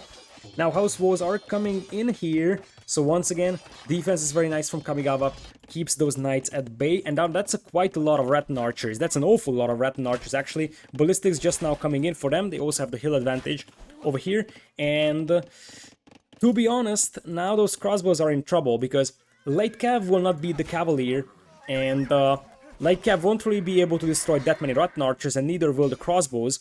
There's gonna be a castle up as well here for Ganji, securing this position as well. And like there was an attempt from Mr. Greed to go for a mangonel push, but that's gonna be a failure as well with that castle up, and it's now 2 castles worth of Rattan archer production. Cavalier and Rattan archer in Castle Age is a tough composition to handle, so while the ecos are relatively close here, once again, Scotty's push here isn't really accomplishing much. While this unit composition here is very scary right now. Those Cavalier already have +1 attack as well. Rattan archers can actually dive beneath the TCs a little bit more confidently than normal archers because of their insane pierce armor. With that, it looks like this house has been broken through, so a couple of knights finally end up in the base of Ganji. He's going to lose a couple of villagers, but he's got Rattans and a couple of Cavalier here to clean this one up. So it is annoying, but at the end it's gonna kill less than 5 villagers, whereas this push is getting more and more concerning for Scotty and Mr. Greed. So soon they will actually take this hill, and when they have the hill, it's gonna be very hard to clean them up. One thing that you're hoping for on Team Acropolis is that you have a hill to defend, but when you lose that, it's actually going to be problematic to hold. It's going to be a free mangonels push by Mr. Greed, but you can tell he doesn't know about that cast. Actually, he does. So he wants to choose this angle to attack with free mangonels, but he's got no supporting army. That's the problem. Free mangonels alone won't do much, and there's going to be cavaliers to snipe it. They need to destroy this army, and then launch an assault against this TC with mangonel support. +2 defense just now coming in for Mr. Greed, as the knights are now out for Scotty. Cavalier still coming in, and it's Burmese elephants. Not sure if that was just a wrong hotkey or this is intentional, but elephants here is something I really dislike. Like, at the end of the day, their pierce armor, I mean, they're tankier than knights, that's true. But Rattan archers still eat them quite nicely. And they're really slow moving, so catching up with the opponent is going to be tough. Anyways, here it is. You see the ping on the map? That tells me your teammate, hey, there is free manganose inside that siege workshop. I just want to push my opponent's TC with this. Anyways, we're gonna have even Voyager count for both teams. Imperial Age is not a distant dream for Mr. Greed, and that's one thing that he could hope for. Eventually, he's gonna have to turn into Mangadai, as he just went for the 33 minutes horse color, not necessarily the most ideal timing. So he will need Mangadai at some point, which is gonna have the mobility advantage over the Rattans, but that's a lot of Rattans, man. And they also look really cool as they're marching left and right over here. So here it is, the big push coming in, probably on this angle and the TC, or they will actually go for this side.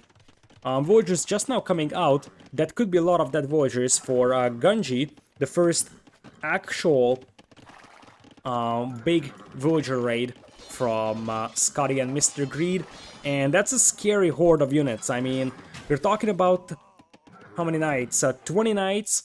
They are slightly weaker than the Cavalier, and this is the biggest problem, that these knights are slightly weaker than the Cavalier. The crossbows are definitely weaker than the Rattans. There is some manganose support, and all you can hope for here is the elephants being able to tank some arrow fire. Here come the manganose as well. They're actually starting to push off the opponent from the hill, and Imperial Age is coming in from Mr. Greed. Kamigawa already clicked up, and that's where Burgundians will get their next major power spike.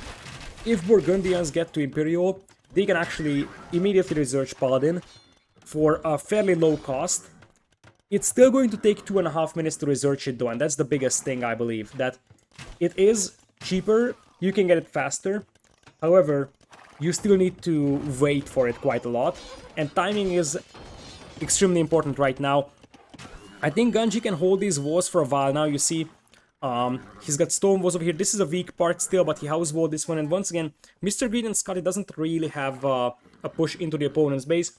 Imperial Age coming in right now for Mr. Greed as well, but it's the unit composition that is concerning. It's going to be Paladin Rattan Archer versus Crossbow or Arbalest even, but I think the Arbalest are missing the final defense upgrade for Mongols. And I think Bulgarians, or I think Burmese have a Cavalier. This castle is also going up, you're not gonna deny that. And that means that the manganose will go down. This is a disaster for Mr. Greed. This is a disaster, man. Exactly, the manganose are the ones that actually helped you make sure that the Rattans don't clean you up.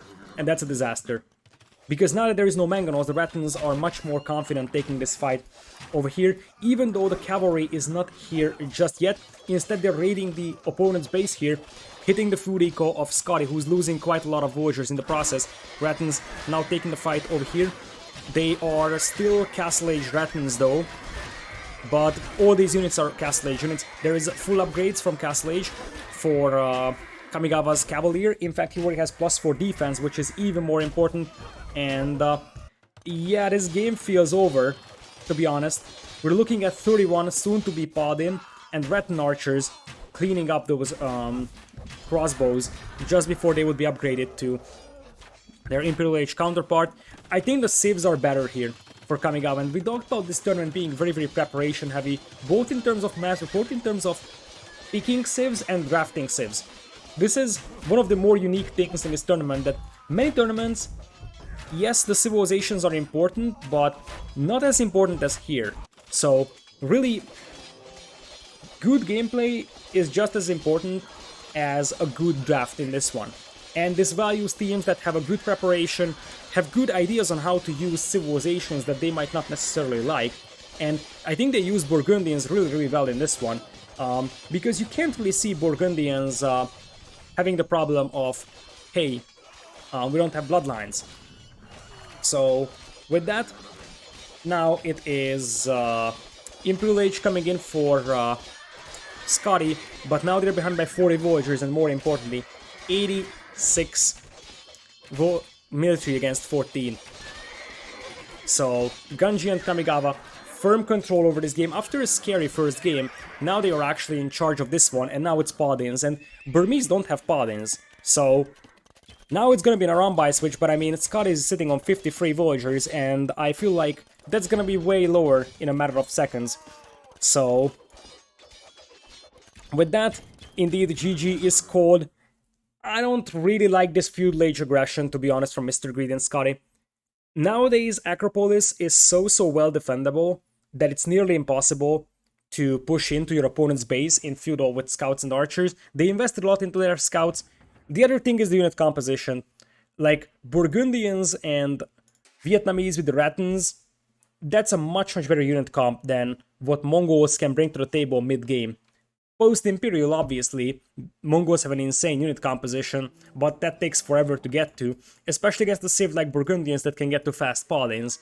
You're not gonna be able to hold that long against it, and now, 2 in a row for Ganji and Kamigawa. We haven't seen Modri stepping into this game just yet. We'll see if he actually plays in this round, because we are going to the other home map of Scotty and Mr. Greed. They have Franks, Persians, Sicilians, and Celts left for Eruption.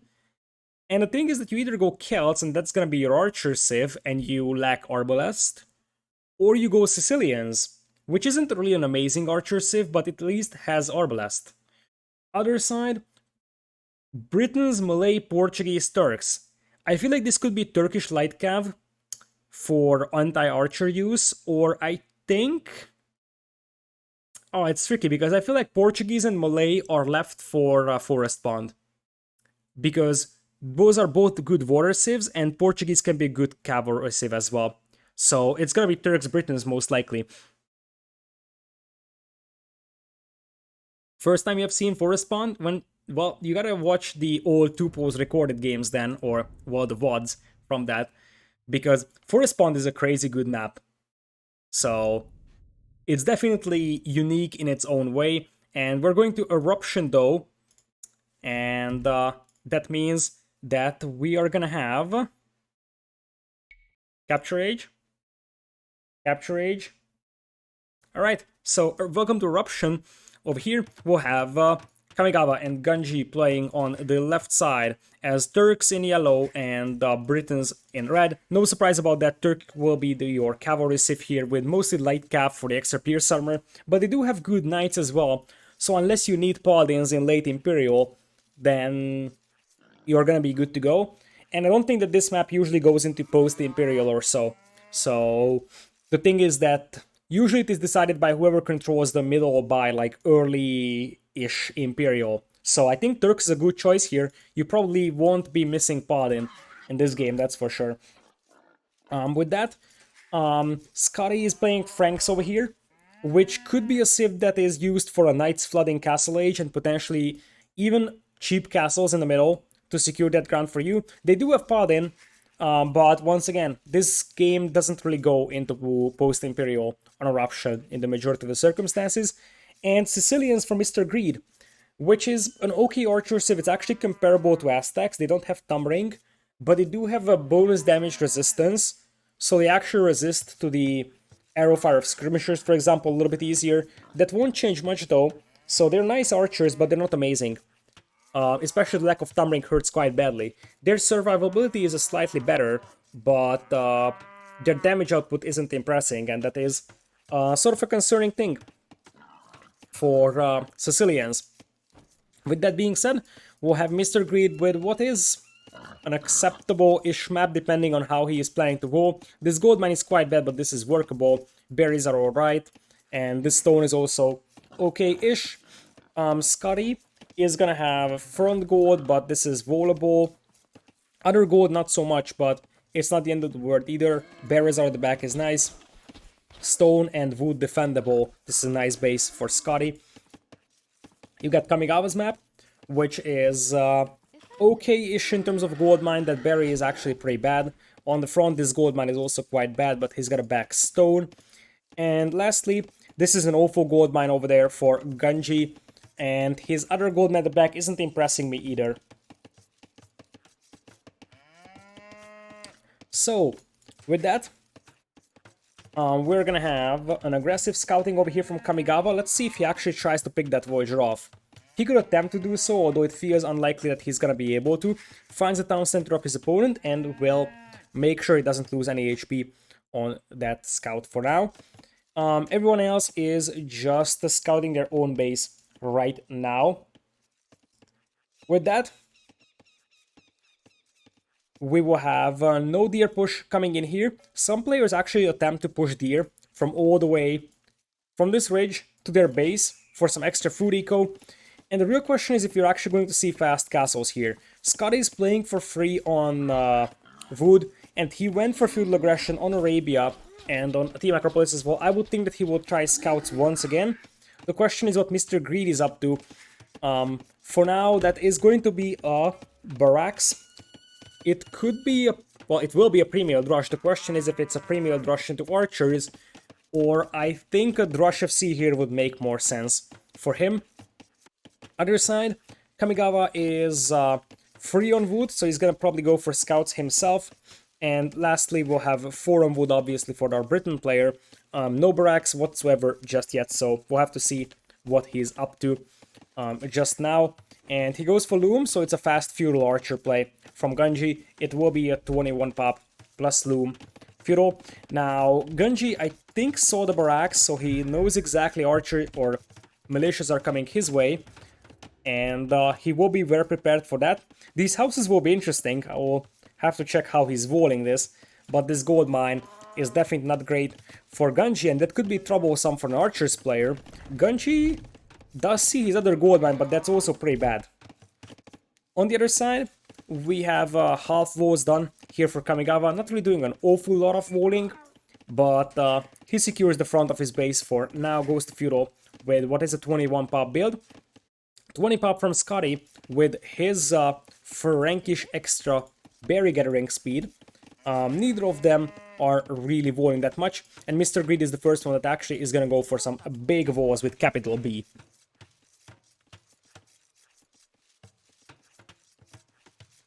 So with that, we're gonna have the militias arriving. Nice quick walls over there, and those will hold against the militias, even though they are still Dark Age walls, so they go down a little bit easier than other walls. But there's gonna be no vulture kills to find for Mr. Greed's Thrush, and there is going to be the wood line being walled out as well.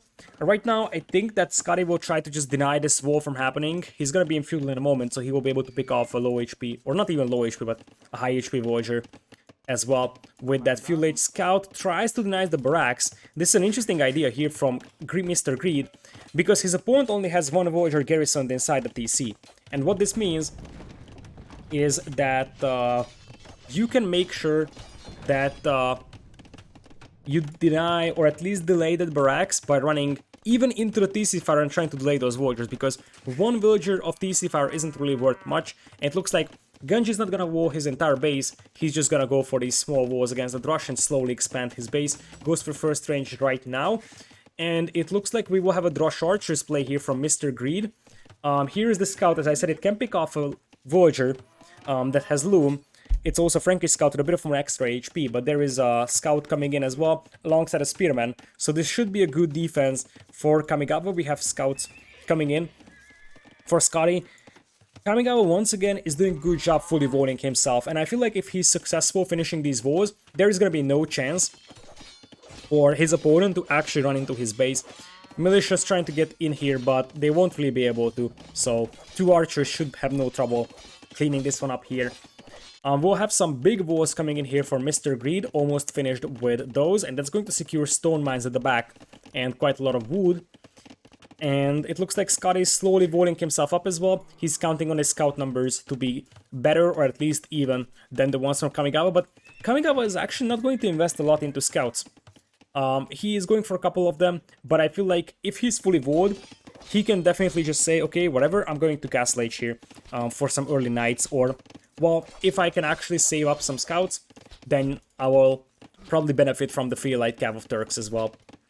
So, scouts coming in now, and Kamigawa is officially fully walled, as that scout runs into the spearman. Not necessarily ideal over here for Scotty. And now it's gonna be the militias being cleaned up as well. Best thing that those militias can do is really take down the scout or the spearman. Neither of that will happen. Everybody survives and lives happily after. With that being said, it looks like Kamigawa's gonna come in here with the scouts, try to get some pressure on these walls. The walls are up for Mr. Greed, so this shouldn't really be a thing for Kamigawa. but the archer numbers are actually much better for Ganji. So he's got 5 archers on the field versus 0, and that means that if you bring in the archers over here, you could actually deny the voling. In fact, you would be on a hill, so you can even do extra damage against the Voyager, making it even harder. But apparently we do have a bit of a hole over here. I think Ganji wanted to add some Voyagers on that wood line, and I think he also trapped that Voyager. That Voyager is trapped in there because of the wall. Okay, now he's fine. So, what you could do with your Frankish scouts over here is potentially prevent your opponent from pushing Mr. Greed with his archers. And oh, there was a hole the whole time! Disaster for Mr. Greed, and he can be very, very lucky that he actually finished that wall in time. That's still a foundation, so you could actually get through it easily, but it looks like Mr. Greed will be able to revolt that. Had Kamigawa spotted that, that would have been a disaster for Mr. Greed, because he basically had no army on the field.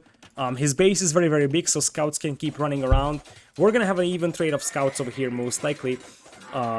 Slightly better scouts, obviously, for Franks, but numbers seem to favor the yellow Turkish player over here, and I think they also had the hill. So at the end of the day, he's gonna retain 9 of his scouts, whereas blue player is down to 4 scouts right now. Neither of the players is actually close to kicking up to Castle Age here.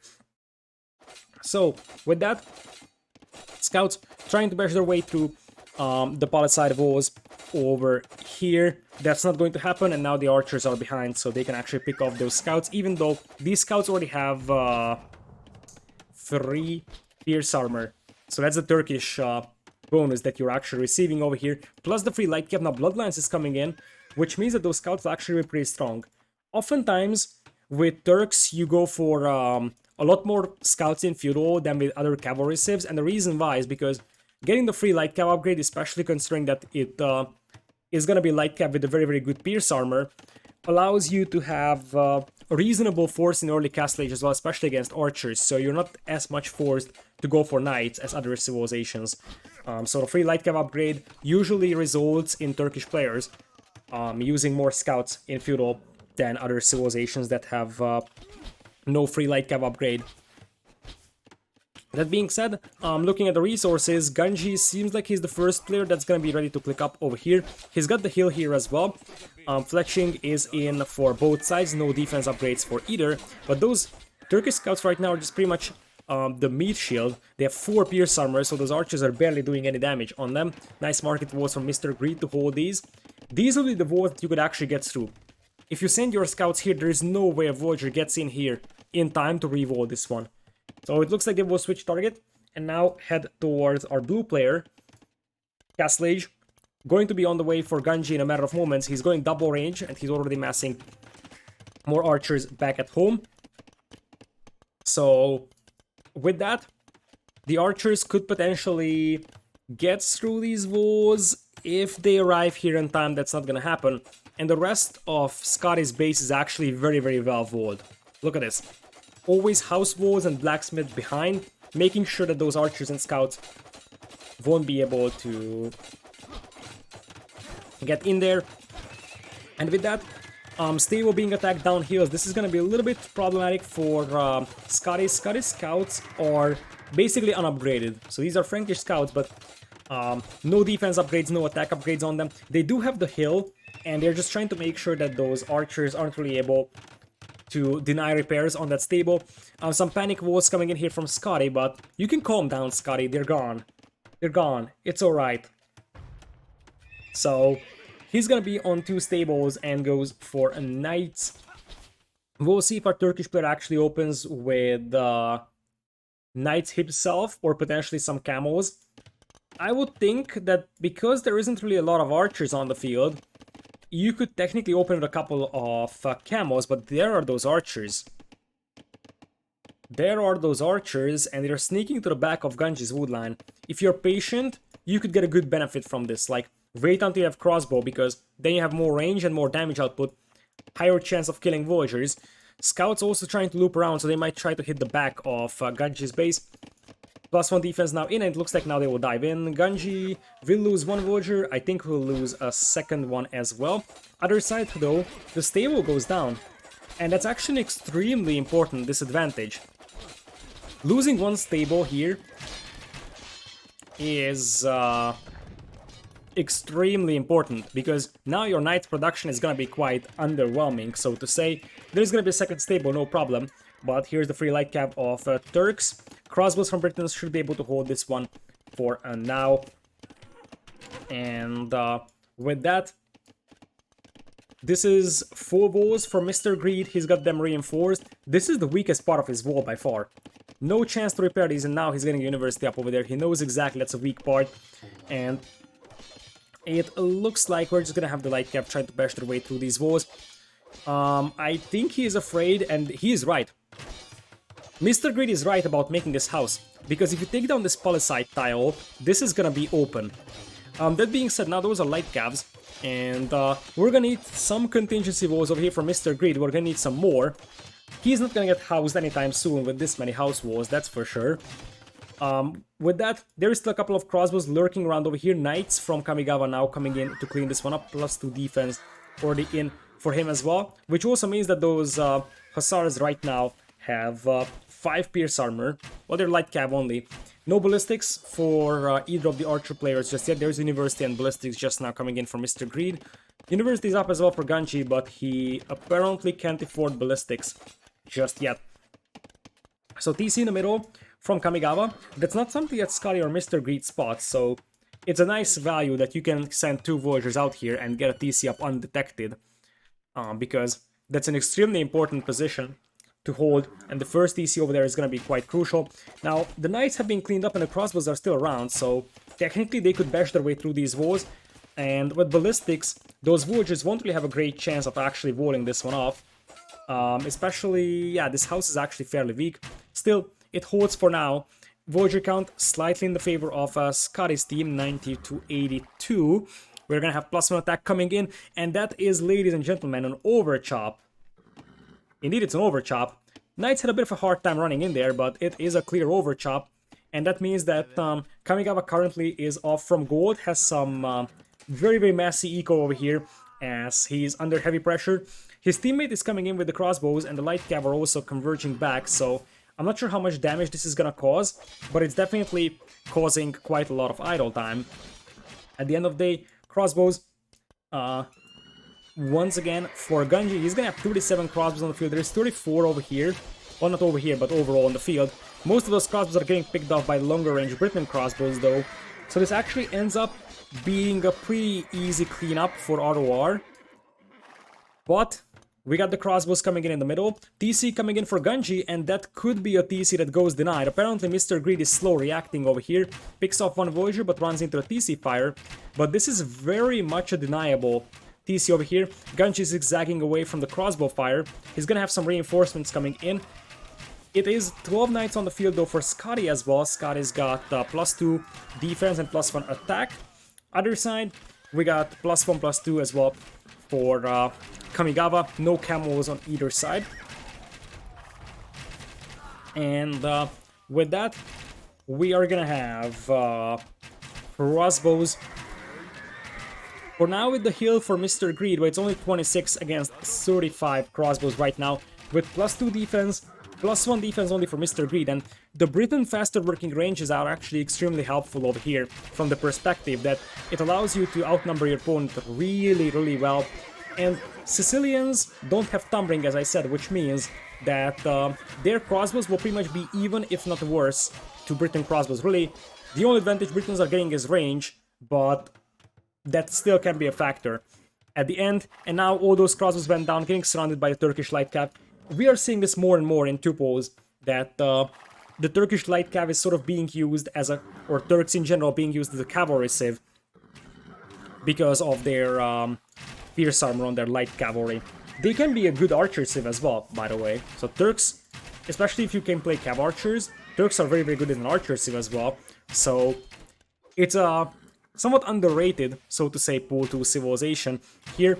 Now Mr. Greed is gonna be forced to fight up hills. They lose the position in the middle, and this would almost be a reverse sweep from Ganji and Kamigawa.